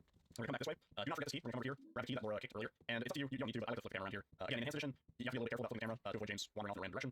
But it's up to you. These stairs. Let's explain. On the OG, on the OG, you run James completely off the camera on these stairs. You can't see him at all. On enhanced edition, we have the luxury of fast camera. James is on the camera the entire time. You never lose sight of him, so it's a lot easier to hit. But for these stairs, you just want to know that you want to be tight to the railing. You don't want to be like out here, and you don't want to take it too wide, and you don't want to take it too close because you'll hit the railing. So you just kind of want to like, him with the Sunderland grind along the railing. We're gonna come here, pick up the juice. This is important. Yeah, I can talk about the boat. I will definitely talk about the boat. I'm hopefully gonna cover everything. Speaking of covering everything, this is a great example of random camera angles. So you'll notice when you come out of this door, your instinct will be, right, I have to hold down and left because that's the direction that James has to go, right? Right, I have to hold. I will definitely talk about the boat. I'm hopefully gonna cover everything. I can talk about the boat. I will definitely talk about the boat. I'm hopefully gonna cover everything. Wandering off in a random direction, but it's up to you. These stairs. Let's explain. On the OG, on the OG, you run James completely off camera. But James is on camera and take it too wide, and you don't want to take it too close because you'll hit the railing. So you just kind of want to like, him with the Sunderland grind along the railing. We're gonna come here, pick up the juice. This is important. Yeah, I can talk about the boat. I will definitely talk about the boat. I'm hopefully gonna cover everything. Speaking of covering everything, this is a great example of random camera angles. So you'll notice when you come out of this door, your instinct will be, right, I have to hold down and left because that's the direction that James has to go, right? If we try that, James is gonna run into the fucking edge. We don't want that. So for these doors, and you're gonna find a few of them throughout the run, the best advice I have is to wiggle as you're loading into the next area. So if you look at my analog stick input, when I go through here, I kind of wiggle the stick. And when you do that, you'll notice James actually faces in the direction that it's headed. And the reason for this is because it's complex, crazy nonsense. But when James enters the door, there's a certain calculation that's done based on where the camera is as he's entering the door and where he is in perspective to the camera once he's exited the door. So if you really want to like nerd out, you can actually figure out the correct direction to hold for the random camera angles. I recommend doing that. I recommend just wiggling as you go through the door. It's a lot easier, and you'll end up with James going the right way. Yeah, just your stick a little bit, really good. Here, I never know if you have a quick save or not, so I always quick save here. We're gonna come upstairs and put the juice in the chute. This is an optional part, not the juice chute. We're gonna come here, put the juice in the chute. Whether you do this in this specific order or you do this in the other order, not the juice chute. From where the camera is as the stick. And when you do that, you'll notice James actually faces in the direction that it's headed. And the reason for this is because it's complex. When I go through here, I kind of wiggle the stick. And when you do that, you'll notice James actually faces in the direction that it's headed. And the reason for this is because it's complex, crazy nonsense. But when James enters the door, there's a certain calculation that's done based on where the camera is as he's entering the door and where he is in perspective to the camera once he's exited the door. So if you really want to like nerd out, you can actually figure out the correct direction to hold for the random camera angles. I recommend doing that. I recommend just wiggling as you go through the door. It's a lot easier, and you'll end up with James going the right way. Yeah, just your stick a little bit, really good. Here, I never know if you have to quick save or not, so I always quick save here. We're gonna come upstairs and put the juice in the chute. This is an optional part, not the juice chute, but we're gonna come here, put the juice in the chute. Whether you do this in this specific order or you do this in the other order, it's totally up to you. But the way it's the same amount of time anyway. The way I do it is after I put the juice in the chute, I go outside and I grab the coin and then I go talk to Eddie. You'll see a lot of the runners, they talk to Eddie first as a nice camera angle, and then go grab the coin before they go through the fire escape. I should mention something there. So what I did there was I skipped the text, and the way I did that was as soon as the text appeared on screen, I pressed the quick save button. Ideally, you don't even see the text. There is no text on screen. So as soon as you start the interaction, you want to basically press both buttons at the same time, and you should get out of that text quickly. Otherwise, you just mash through it if you need to. There is no text on screen. So as soon as you start the interaction, you want to basically press both buttons. I skipped the text, and the way I did that was something there. So what I did there was I skipped. The way I do it is after I put the juice in the chute, I go outside and I grab the coin, and then I go talk to Eddie. You'll see a lot of the runners, they talk to Eddie first as a nice camera angle, and then go grab the coin before they go through the fire escape. I should mention something there. So what I did there was I skipped the text, and the way I did that was as soon as the text. So what I did there was I skipped the text. I should mention something there. Coin before they go through the fire escape. I should mention something there. So what I did there was I skipped the text, and the way I did that was as soon as the text appeared on screen, I pressed the quick save button. Ideally, you don't even see the text. There is no text on screen. So as soon as you start the interaction, you want to basically press both buttons at the same time, and you should get out of that text quickly. Otherwise, you just mash through it if you need to. Up to you. This door is also another random camera angle. So you'll notice if you hold up. I said that, and now I wonder if I'm wrong. I thought that door was a random camera angle, but for some reason it wasn't right there. When you go through this door, you'll be holding up. You want to keep holding up and then flip your stick to the right to move James. You can also wiggle down if you want, but it's up to you. Let me explain what I just did there. So when James falls down, you can change your buttons to mitigate the animation a little bit. You don't want to mash it. You just want to press it one time when James sort of hits. So right there, that's when you press it. Otherwise, James gets a long stumbling animation, which on hard you actually can't avoid that animation. So it's really simple. Just up, tap, and James gets right back up. And he's good to go. And we'll use that like 2 more times throughout the run. It's very minor, but good enough. We're gonna come through here. We're not gonna do that. You're not gonna do that spin move.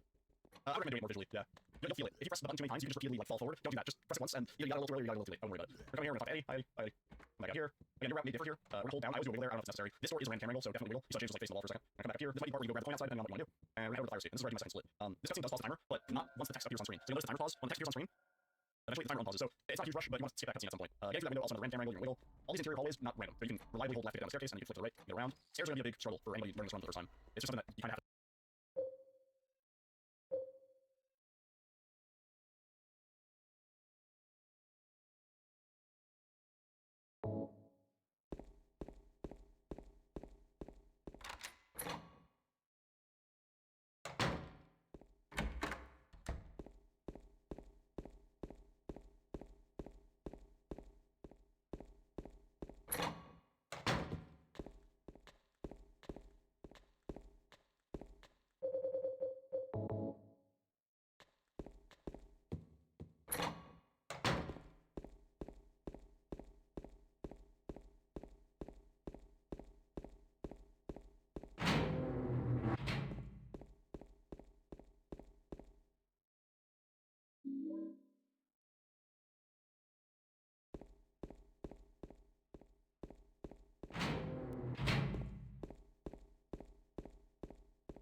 triangle in the middle. All these interior hallways, not random, but you can reliably hold left down the staircase. Yeah. You don't from here. I'm not gonna do that. Or visually, yeah. You'll feel it. If you press the button too many times, you just repeatedly like fall forward. Don't do that. Just press it once, and you gotta go earlier. You gotta go earlier. Don't worry about it. We're coming here. We're gonna talk Eddie. I got here. Again, your route may differ here. We're gonna hold down. I always do a wiggle there. I don't know if it's necessary. This door is a random camera angle, so definitely wiggle. So James just like face the wall for a second. I come back up here. This might be part where you go grab the outside, depending on what you want to do. And we're headed over to the fire escape. This is already my second split. This cutscene does pause the timer, but not once the text appears on screen. So you notice the timer pause. When the text appears on screen, eventually the timer unpauses. So it's not a huge rush, but you must skip that cutscene at some point. Getting to that window, also in the random camera angle in the middle. All these interior hallways, not random, but you can reliably hold left down the staircase, and then you can flip to the right, get around. Stairs are gonna be a big struggle for anybody learning this run for the first time. It's gonna be a big staircase. Hallways, not random. The random camera angle. I must skip that cutscene at some point. Getting to that window, also in the random camera angle in the middle. All these interior hallways, not random, but you can rely. Eventually the timer unpauses. So it's not a huge rush, but you must skip that cutscene at some point. Getting to that window, also in the random camera angle in the middle. All these interior hallways, not random, but you can reliably hold left down the staircase, and then you can flip to the right, get around. Stairs are gonna be a big struggle for anybody learning this run for the first time. It's just something that you kind of have to be allowed to get used to. But we're gonna talk to Angela as soon as we get out of this cutscene, we're just facing the points. You kind of just smash A out of that cutscene, and then quickly flip up, get out, and we're gonna this run for the first time. It's just something that you kind of have to be allowed to get used to. So you notice the timer pause when the text appears on screen. Eventually the timer unpauses. So it's not a huge rush, but you must skip that cutscene at some point. Getting to that window, also in the random camera angle in the middle. All these interior hallways, not random, but you can reliably hold left down the staircase, and then you flip to the right, get around. Stairs are gonna be a big struggle for anybody learning this run for the first time. It's just something that you kind of have to be allowed to get used to. But we're gonna talk to Angela as soon as we get out of this cutscene, we're just facing the points. You kind of learning this run for the first time. It's just something that struggle for anybody learning this run for the first time. Stairs are gonna be a big struggle for anybody learning this run for the first time. It's just something that you kind of have to be allowed to get used to. First time. It's just something that. It's not a huge rush, but you must skip that cutscene at some point. Getting to that window, also in the random camera angle in the middle. All these interior hallways, not random, but you can reliably hold left down the staircase, and then you flip to the right, get around. Stairs hold left down the staircase. Interior hallways, not random, but you can reliably hold left down the staircase, and then you flip to the right, get around. Stairs are gonna be a big struggle for anybody learning this run for the first time. It's just something that you kind of have to be allowed to get used to. But we're gonna talk to Angela as soon as we get out of this cutscene, we're just facing for anybody learning this run. Get around. Stairs are gonna be a big struggle for anybody learning this run for the first time. It's just something that you kind of have to be allowed to get used to. We're gonna talk to Angela as soon as we get out of this cutscene, we're just facing the points. You kind of smash A out of that cutscene, and quickly flip up, get out, and we're gonna come over here. And this is an important time to talk about inventory. So you're running this room, and angle chains here. This is a huge pain point for a lot of people because what can happen is if you go in, whatever item you ever interact with will always be to the left in this run. It's very straightforward in that way. Your newest item always ends up at the last item in your inventory, and it's always going to be the items that you need to use. So very simple to remember. You want to hold left as you're going in the inventory, but not too soon. Otherwise, you're going to interact, and what can happen is if you go in, whatever item you ever need to interact with will always be to the left in this run. It's very straightforward in that way. James gets the long stumbling animation, which on hard. Do a wiggle there. I don't know. And now I wonder if I'm wrong. I thought move James. You can also wiggle down if you want, but it's up to you. Let me explain what I just did there. So you. Let me explain what I just did there. You can also wiggle down if you want, but it's up to the right to move James. You can also wiggle down if you want your stick to the wrong. I thought that door was a random angle, but for some reason it wasn't right there. When you go through this door, you'll be holding up. You want to keep holding up and then flip your stick to the right to move James. You can also wiggle down if you want, but it's up to you. Let me explain. James. You can also wiggle down if you want, but it's up to you. Let me explain. You can also wiggle down if you want, but it's up to you. Let me explain what I just did there. So when James falls down, you can change your weapons to negate the animation a little bit. You don't want to mash it, you just want to press it one time when James sort of hits. So right there, that's when you press it. Otherwise James gets the long stumbling animation, which on hard, you actually can't avoid that animation. So it's really simple, just tap, and James gets right back up. Easy to go. And we'll use that like 2 more times for everyone. It's very minor, but good enough. We're going from here, we're not going to do that, you're not going to do that spin move. I would recommend doing it more visually, yeah. You'll feel it. If you press the button too many times, you can just repeatedly like fall forward. Don't do that, just press it once, and you gotta go a little earlier, you gotta go a little late. Don't worry about it. We're coming here, we're going to talk to Eddie. Come back up here. Again, your route may differ here. We're hold down. I always do a wiggle there. I don't know if it's necessary. This door is a random camera angle, so definitely wiggle. You saw James just like facing the wall for a second. I come back up here. This might be part where you go grab the point outside, depending on what you want to do. And we're headed over to the fire escape. This is already my second split. This cutscene does pause the timer, but not once the text appears on screen. So you notice the timer pause when the text appears on screen. Once the text appears. Yep. It is a random camera angle, so definitely wiggle. You saw James just like facing the wall for a second. I come back up here. This might be part where you go grab the point outside, depending on what you want to do. And we're headed over to the fire escape. This is already my second split. This cutscene does pause the timer, but not once the text appears on screen. So you notice the timer pause when the text appears on screen. Eventually the timer unpauses. So it's not a huge rush, but you must skip that cutscene at some point. Getting to that window, also in the random camera angle in the middle. All these interior hallways, not random, but you can reliably hold left down the staircase, and you can flip to the right, get around. Stairs are gonna be a big struggle for anybody learning this run for the first time. It's just something that you kind of have to be allowed to get used to.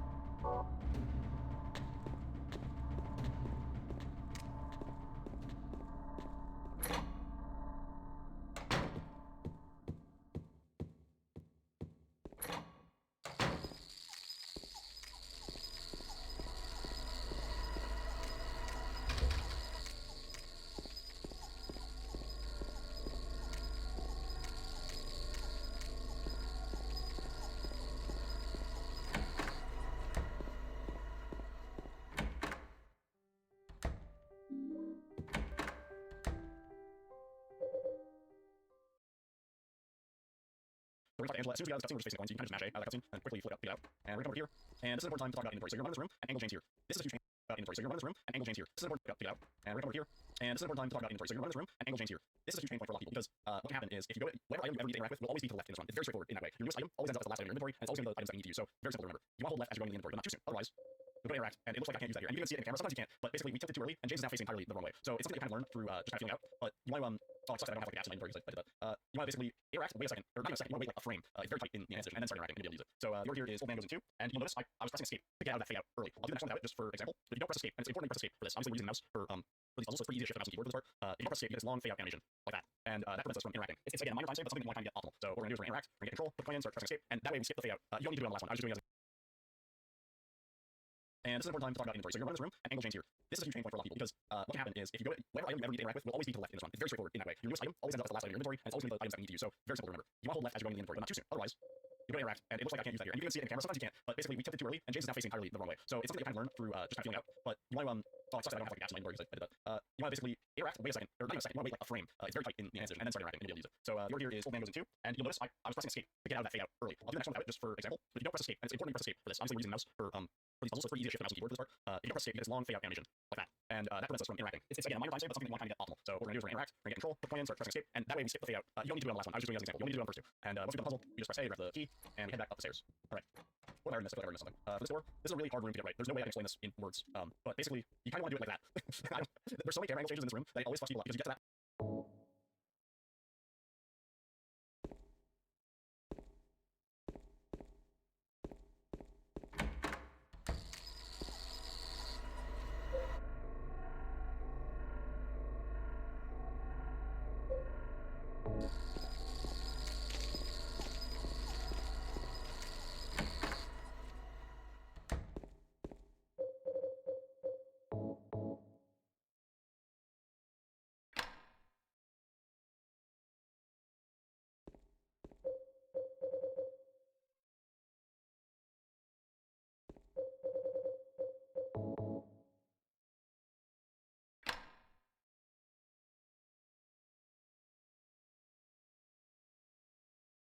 Technology!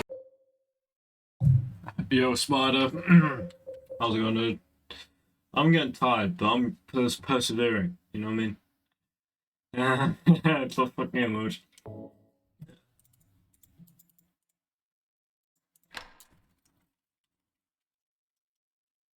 Oh shit. Did I put them in the wrong order? I'm such a daft bat. It's unreal. Oh, nice. What? Do you have anything nice to eat? Oh, I got the coins the wrong way around. Sums me up. Don't press escape, and it's important to press escape for this. Obviously, we're using the mouse. Fade out early. I'll do the next one without it just for example. But if you don't press escape, and it's important to press escape for this. Obviously, we're using the mouse for these puzzles, so it's pretty easy to shift the mouse and keyboard for this part. Don't just stare at it, eat it. Like that. And that prevents us from fade out animation. Like that. And that prevents us from interacting. It's again a minor time save, but something that we want to kind of get optimal. So what we're gonna do is we're gonna interact, we're gonna get control, put the point in, start pressing escape, and that way we skip the fade out. You don't need to do it on the last one. I was just doing it as an example. You only need to do it on the first two. And once we do the puzzle, we just press A, grab the key, and we head back up the stairs. That way we skip. We get control, put the point in, start pressing escape, and that way we skip the fade out. Control, put the point in, start pressing escape, and that way we skip the fade out. Control, put the point in, start pressing escape, and that way we skip. We're gonna get control, put the coin in, start pressing escape, and that way we skip the fade out. You don't need to do it on the last one. I was just doing it as an example. You only need to do it on the first two. And once we've done the puzzle, we just press A to grab the key, and we head back up the stairs. Let me just take all these coins back.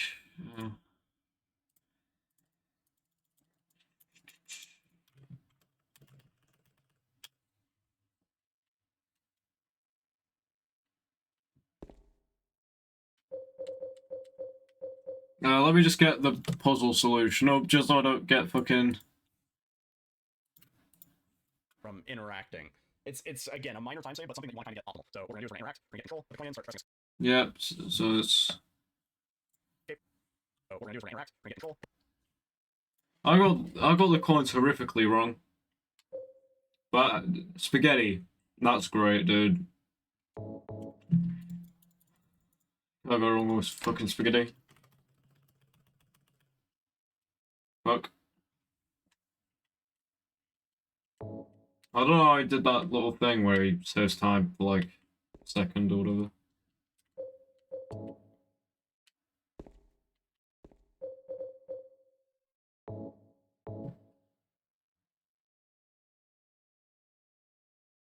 It was superb, but even when bad, it's still alright. Fair enough, man. You just gotta eat those spaghettis, bro. Keep eating them.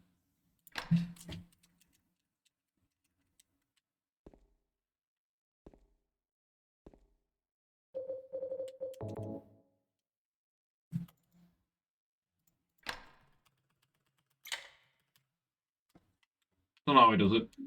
Linehouse key. Wait, what's the... Oh yeah, up here.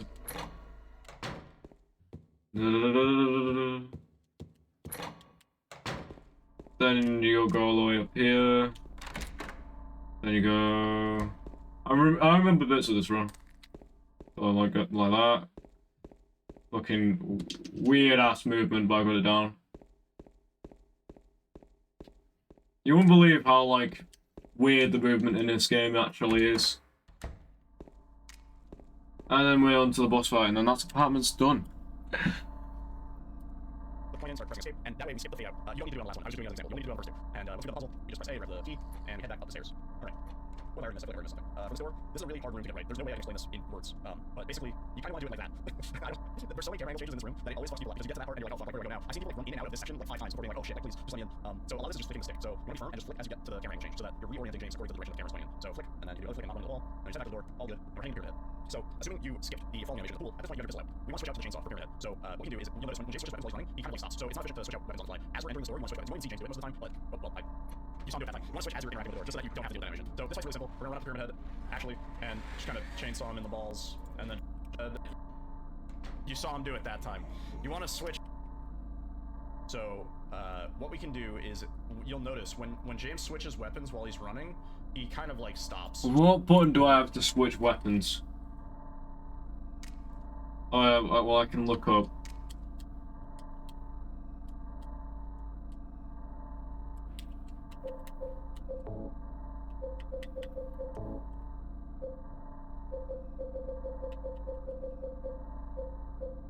Button 30. Then maybe I should. There we go. Much better.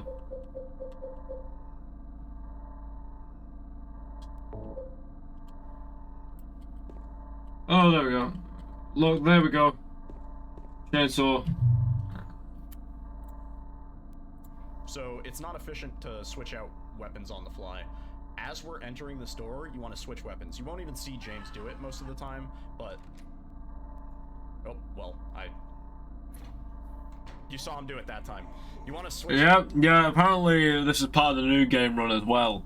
Because basically, if you play on beginner what the fuck? That scream got me, bro.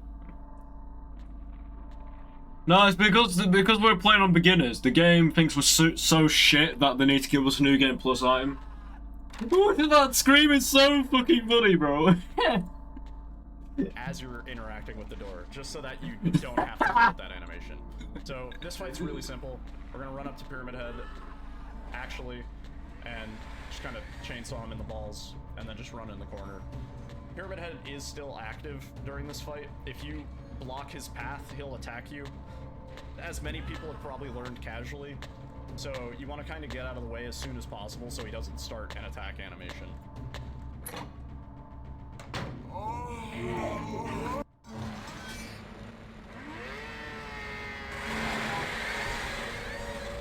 There we go. Easy, mate. Might be, bro. Might be.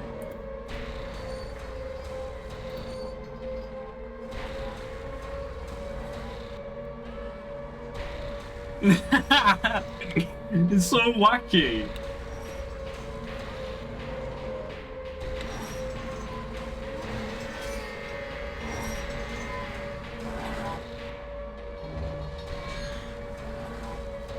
Okay, well.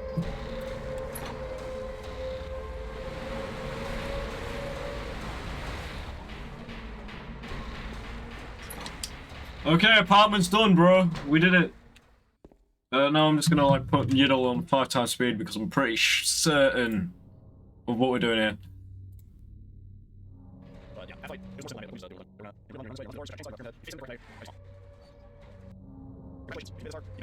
okay, maybe it's going too fast. Not the internet's buffering.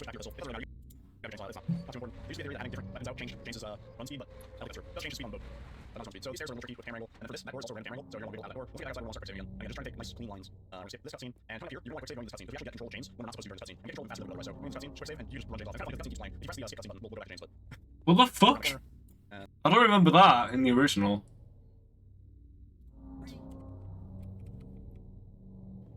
We're going to skip this cutscene. And coming up here, you're going to want a quick save going into this cutscene, because we actually get control of James when we're not supposed to during this cutscene. and we get control of him faster than we would otherwise. So coming into this cutscene, just quick save, and you can just run James off. And it's kind of funny because the cutscene keeps playing. If you press the skip cutscene button, we'll go back to James, but... Oh, okay, there's nothing to worry about. And we're gonna round the corner. And Mary, and this is where I usually do my resume. Oh, we're yeah, there's a double key right here. You guys, cutscene. I don't know if I mentioned it before, but the actually works great in this game, and most cutscenes will pause the timer. You can find you go around the chat or have a secret beverage of choice. I don't want to green salsa here. Delicious. And we're gonna have here. If you're doing dog ending, I might as well cover it. The main difference with dog ending is we run here, and the dog house is here because it's technically a first playthrough. But if the dog house is here, you pick up the dog house from there, the key from the dog house, and you'll be on your way. In our case, we're gonna round that corner a little bit nicer for you getting difficulty, just so we can end up in a straight line towards the bowling alley. There is also a metal pipe sticking out of the car. If we were doing other categories, we might want that because we need a melee weapon at some point. We have the chainsaws melee weapon, so we don't need the metal pipe. If you're doing other category where you want or whatever, go for it. We're just cutscene, and again, hard camera movement here. We want to kind of round the corner, and that camera feels very different in the enhanced edition compared to the OG. You'll notice in the OG it's a lot like snappier with James' movement. James almost like 90 degree turns around the D. It's a lot like snappier. Category where you want or whatever, go for it. We're just cutscene, and again, hard camera movement here. We want to kind of round the corner, and Let's catch up to him. So, Spider, do you stay away from screens when you eat? Because respect, if you do.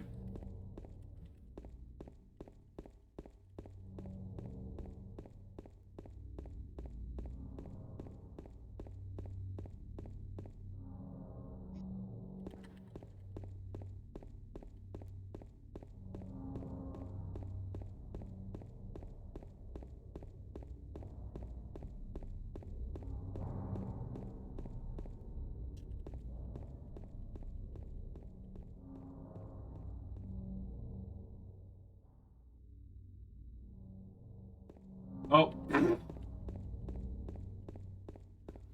Oh, man.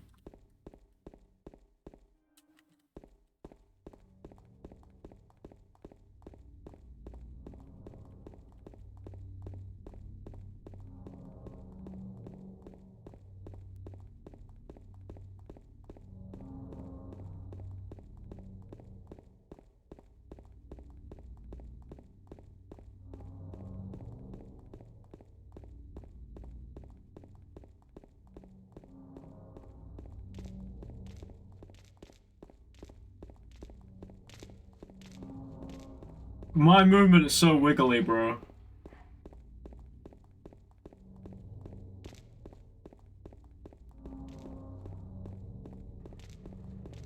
Wait, did we just skip the fucking pipe? We just go straight towards the thing, clearly.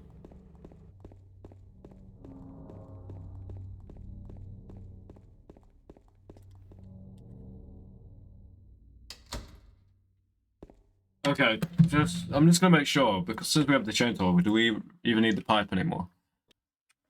guys, you think this is gonna PB? That's why you switch back to your pistol. It doesn't really matter, you have a chainsaw, that's not too important. We used to be theory that having different weapons out changes run speed, but that does change speed on both.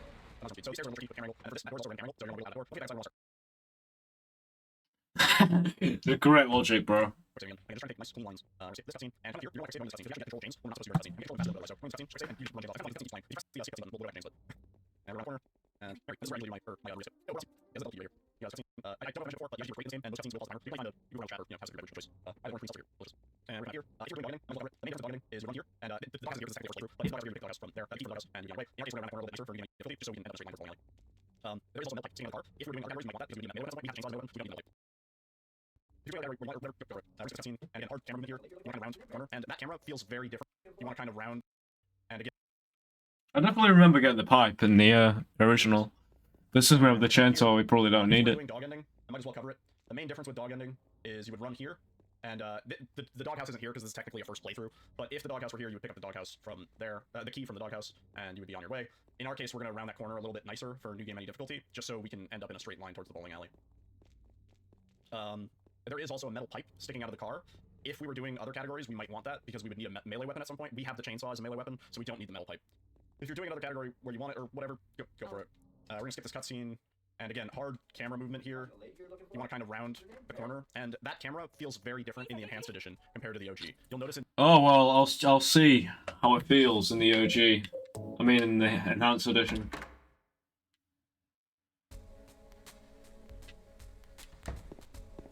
Did you find the lady you're looking for? What's her name? Mary? Yeah, the OG is way more snappier.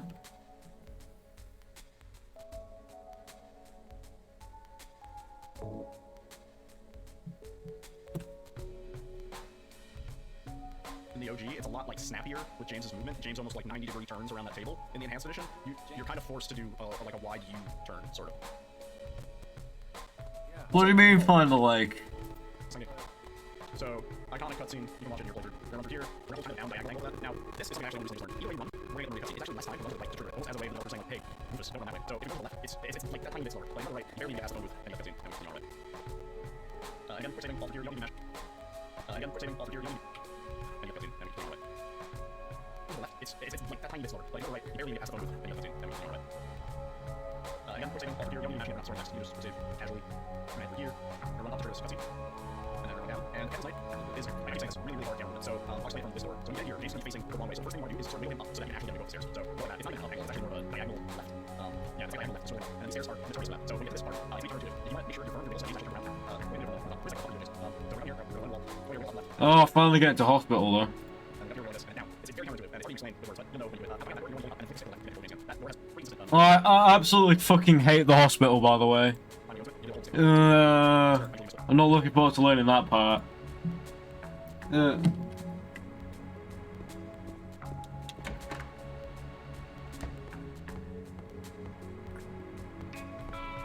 Oh, man.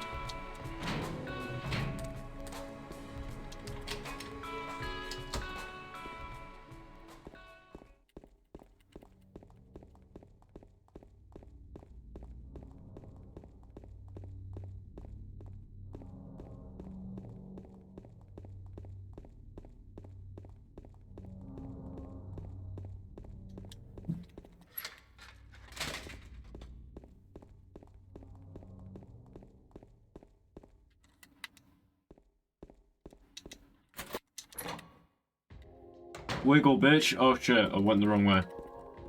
I just headbutted Maria in the face.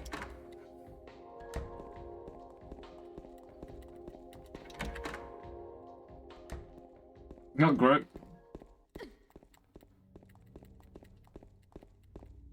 Great movement. So optimized.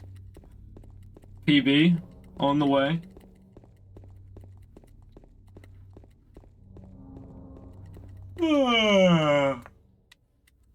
Christ, this game's boring. What the fuck?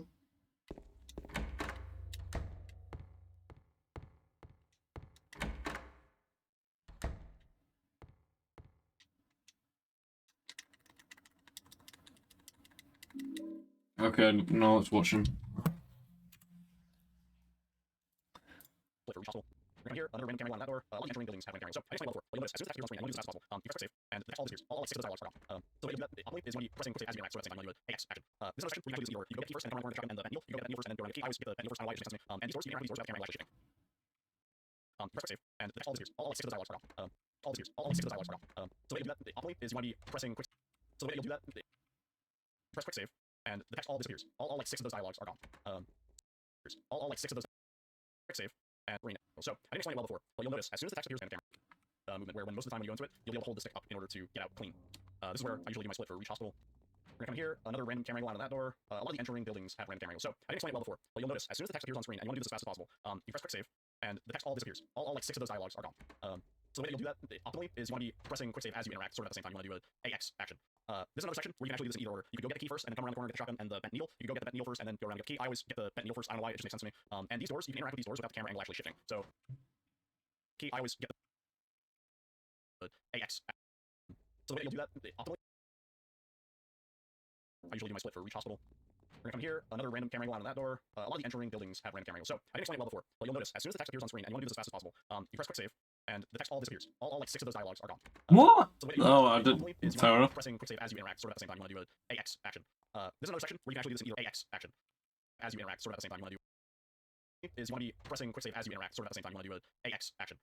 This is another section where you can actually do this in either order. You can go get the key first, and then come around the corner and get the shotgun and the bent needle. You can go get the bent needle first, and then go around and get the key. I always get the bent needle first. I don't know why, it just makes sense to me. And these doors, you can interact with these doors without the camera angle actually shifting. So if you're really slick on these doors, and you're interacting from like the optimal point, excuse me, Maria, you'll get the door before you're even there. So you want to be kind of mindful of that. I did that angle really badly. Let me just do that again to show how I do it. So come through here, and then you want to hold the stick hard left, and you go around the corner nice and clean. Nice and nice. And then grab this and grab that.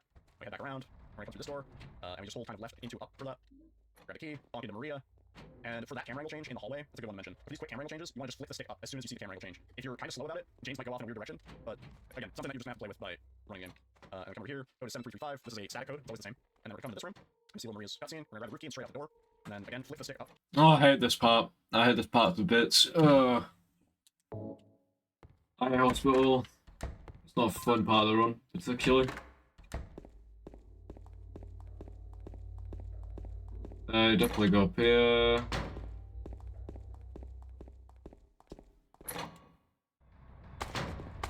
Yeah, there you go.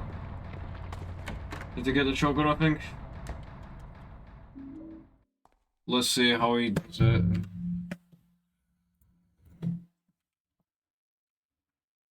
Neil, you can go get the Neil first and then go around and get the key. I always get the Neil first. I don't know why, it just makes sense to me. And these doors, you can interact with these doors without the camera angle actually shifting. So if you're really slick on these doors and you're interacting from like the optimal point, excuse me, Maria, you'll get the door before you're and you're diagonal left. Yeah, it's like a is for that. So when you get to this part, it's gonna be counterintuitive. You want to make sure you're firm with your wiggle so that James actually turns around. Let me do it from the top. Maria's like, what the fuck are you doing, James? So we're gonna come here, we're gonna run to the wall. Come here, wiggle up and left, and then we get up here, we're gonna go like this, and then down. It's very counterintuitive, and it's hard to even explain with words, but you'll know when you do it. Coming out of that door, you're gonna want to be holding up and then flick the stick to the left to get control of James again. That door has pretty consistent movement, where when most of the time when you go into it, you'll be able to hold the stick up in order to get out clean. This is where I usually do my split for Reach Hospital. We're gonna come here, another random camera angle out of that door. A lot of the entering buildings have random camera angles. So I didn't explain it well before, but you'll notice as soon as the text appears on screen and you want to do this as fast as possible, you press quick save, and the text all disappears. All like 6 of those dialogues are gone. So the way that you'll do that optimally is you want to be pressing quick save as you interact, sort of at the same time. You want to do a AX action. This is another section where you can actually do this in either order. You could go get the key first and then come around the corner and get the shotgun and the bent needle. You can go get the bent needle first and then go around and get the key. I always get the bent needle first. I don't know why, it just makes sense to me. And these doors, you can interact with these doors without the camera angle actually shifting. So if you're really slick on these doors and you're interacting from like the optimal point, excuse me, Maria, you'll get the door before you're even there. So you want to be kind of mindful of that. I did that angle really badly. Let me just do that again to show how I do it. So we'll come through here and you want to hold the stick hard left and you'll get around the corner nice and clean. Nice and nice. We do. We head back around. We're gonna come through this door, and we just hold kind of left into up for that. Grab the key, bonk into Maria. And for that camera angle change in the hallway, that's a good one to mention. For these quick camera angle changes, you want to just flick the stick up as soon as you see the camera angle change. If you're kind of slow about it, James might go off in a weird direction, but again, something that you're just gonna have to play with by running in. And we come over here, go to 7335. This is a static code, it's always the same. And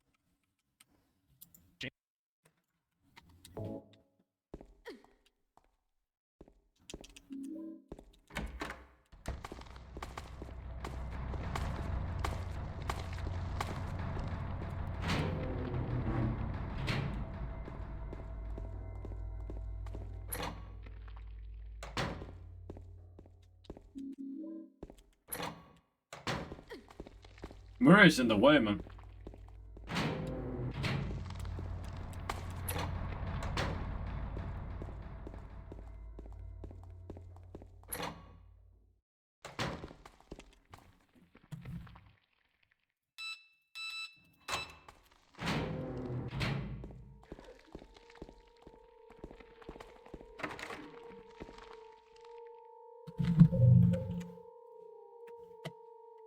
James might go off in a weird direction, but again, something that you're just gonna have to play with by running in. And we come over here, go to 7335. This is a static code, it's always the same. And then we're gonna come to this room. You see Maria's cutscene. We're gonna grab the root key and straight out the door. And then again, flick the stick up to get out of those doors when the camera angle changes. There are times where like James will do circles. There will also be times where James is stuck going one specific way and you're left into up for that. Grab the key, bonk into Maria. And for that camera angle change in the hallway, that's a good one to mention. For these quick camera angle changes, you want to just flick the stick up as soon as you see the camera angle change. If you're kind of slow about it, James might go off in a weird direction, but again, something that you're just gonna have to play with by running in. And we come over here, go to 7335. See the camera angle change. And for that camera angle change in the hallway, that's a good one to mention. And for that camera angle change in the hallway, that's a good one for that. Grab the key, bonk into Maria. And for that camera angle change in the hallway, that's a good one to mention. For these quick camera angle changes, you want to just flick the stick up as soon as you see the camera angle change. If you're kind of slow about it, James might go off in a weird direction, but again, something that you're just gonna have to play with by running in. And we come over here, go to 7335. This is a static code, it's always the same. And then we're gonna come to this room. You see Maria's cutscene. We're gonna grab the root key and straight out the door. And then again, flick the stick up to get out of those doors when the camera angle changes. There are times where like James will do circles. There will also be times where James is stuck going one specific way and you're like wiggling the stick, but James refuses to go any direction. So you kind of just have to figure out which angles are nice and which angles are rude. For this, there are times where like James will do circles when the camera by running in. And we come over here, go to 7335. This is a static code, it's always the same. And then we're gonna come to this room. You see Maria's cutscene. We're gonna grab the root key and straight out the door. And then again, flick the stick up to get out of those doors when the camera angle changes. There are times where like James will do circles. There will also be times where James is stuck going one specific way and you're like wiggling the stick, but James refuses to.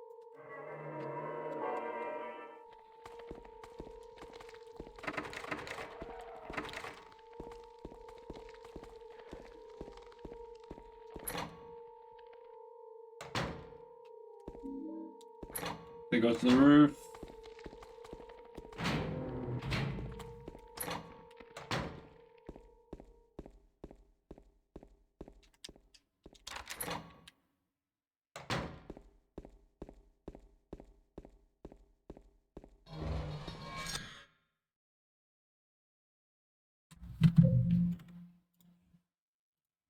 to go any direction. So you kind of just have to figure out which angles are nice and which angles are rude. For this, I almost always fuck this up, but you don't have to run as far as I always do. But you basically want to run to where the camera angle changes right about this crack. That's as far as you need to get for the trigger. I think it specifically starts like right about here, but just to be safe, you want to run to about here, and then run up here, trigger, pyramid head, and boom. Cool. James thrown off the roof. Right. This is where you want to make sure that you have your RNG up and you're ready to reference it. The codes that we learned earlier are about to be important. So we're going to come through here. Again, we are on seed 124, clock time is 8:30. We come over here, we're going to do a quick interact. I fucked that up. I can't believe I fucked that up. One quick save, or quick load. About to be important. So we're going to come through here. Again, we are on seed 124, clock time is 8:30. We come over here, we're going to do a quick interact. I fucked that up. I can't believe I fucked that up. One quick save, or quick load. Right. I can't believe I fucked that up. One quick save, or quick load. I fucked that up. Again, we are on seed your RNG up and you're ready to reference it. The codes that we learned earlier are about to be important. So reference it. Cool. James thrown off the roof. Right. This is where you want to make sure that you have your RNG up and you're ready to reference it. The codes that we learned earlier are about to be important. So we're going to come through here. Again, we are on seed 124. The clock time is 8:30. We come over here. We're going to do a quick interact. I fucked that up.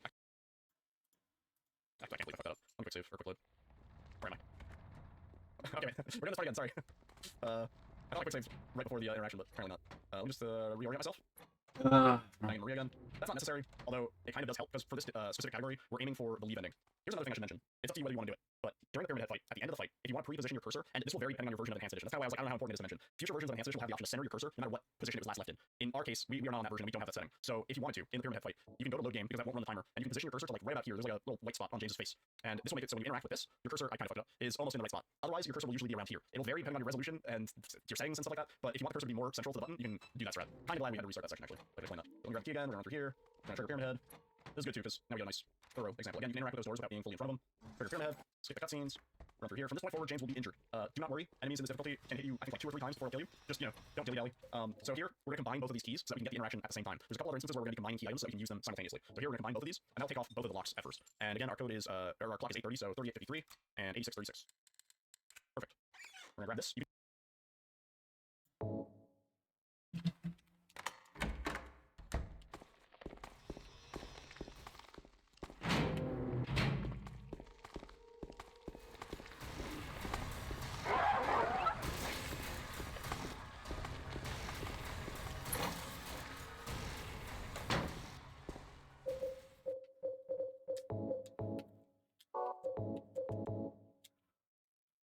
Let's see if the RNG works then. Okay, so lock.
Doesn't work, bro.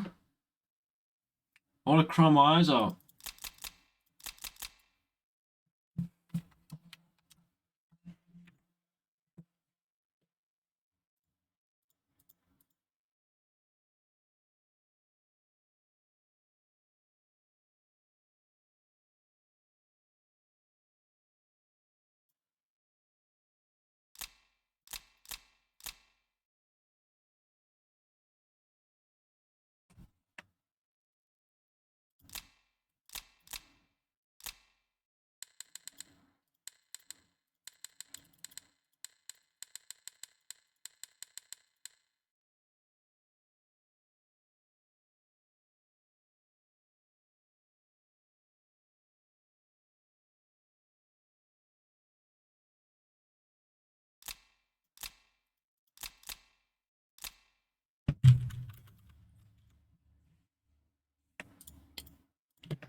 times before it'll kill you. Just, you know, don't dilly-dally.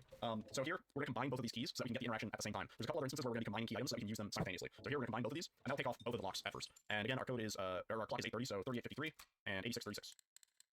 Perfect. We're gonna grab this. You can do a quick save coming out of this to give you a little bit of movement. It doesn't really make a difference in Enhanced Edition. It makes a bigger deal in the OG middle version. This interaction. So you're gonna wanna hold down here.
Yeah, well, I'm kind of clueless, which is frustrating.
Yeah, I can't. I don't know, man. I don't know anymore. I want to go to bed anyway, so I can't be bothered. I'm tired. But yeah, anyway, that's about it from me today. A short little learning percent. But yeah, the RNG is a bit fucked. So great. But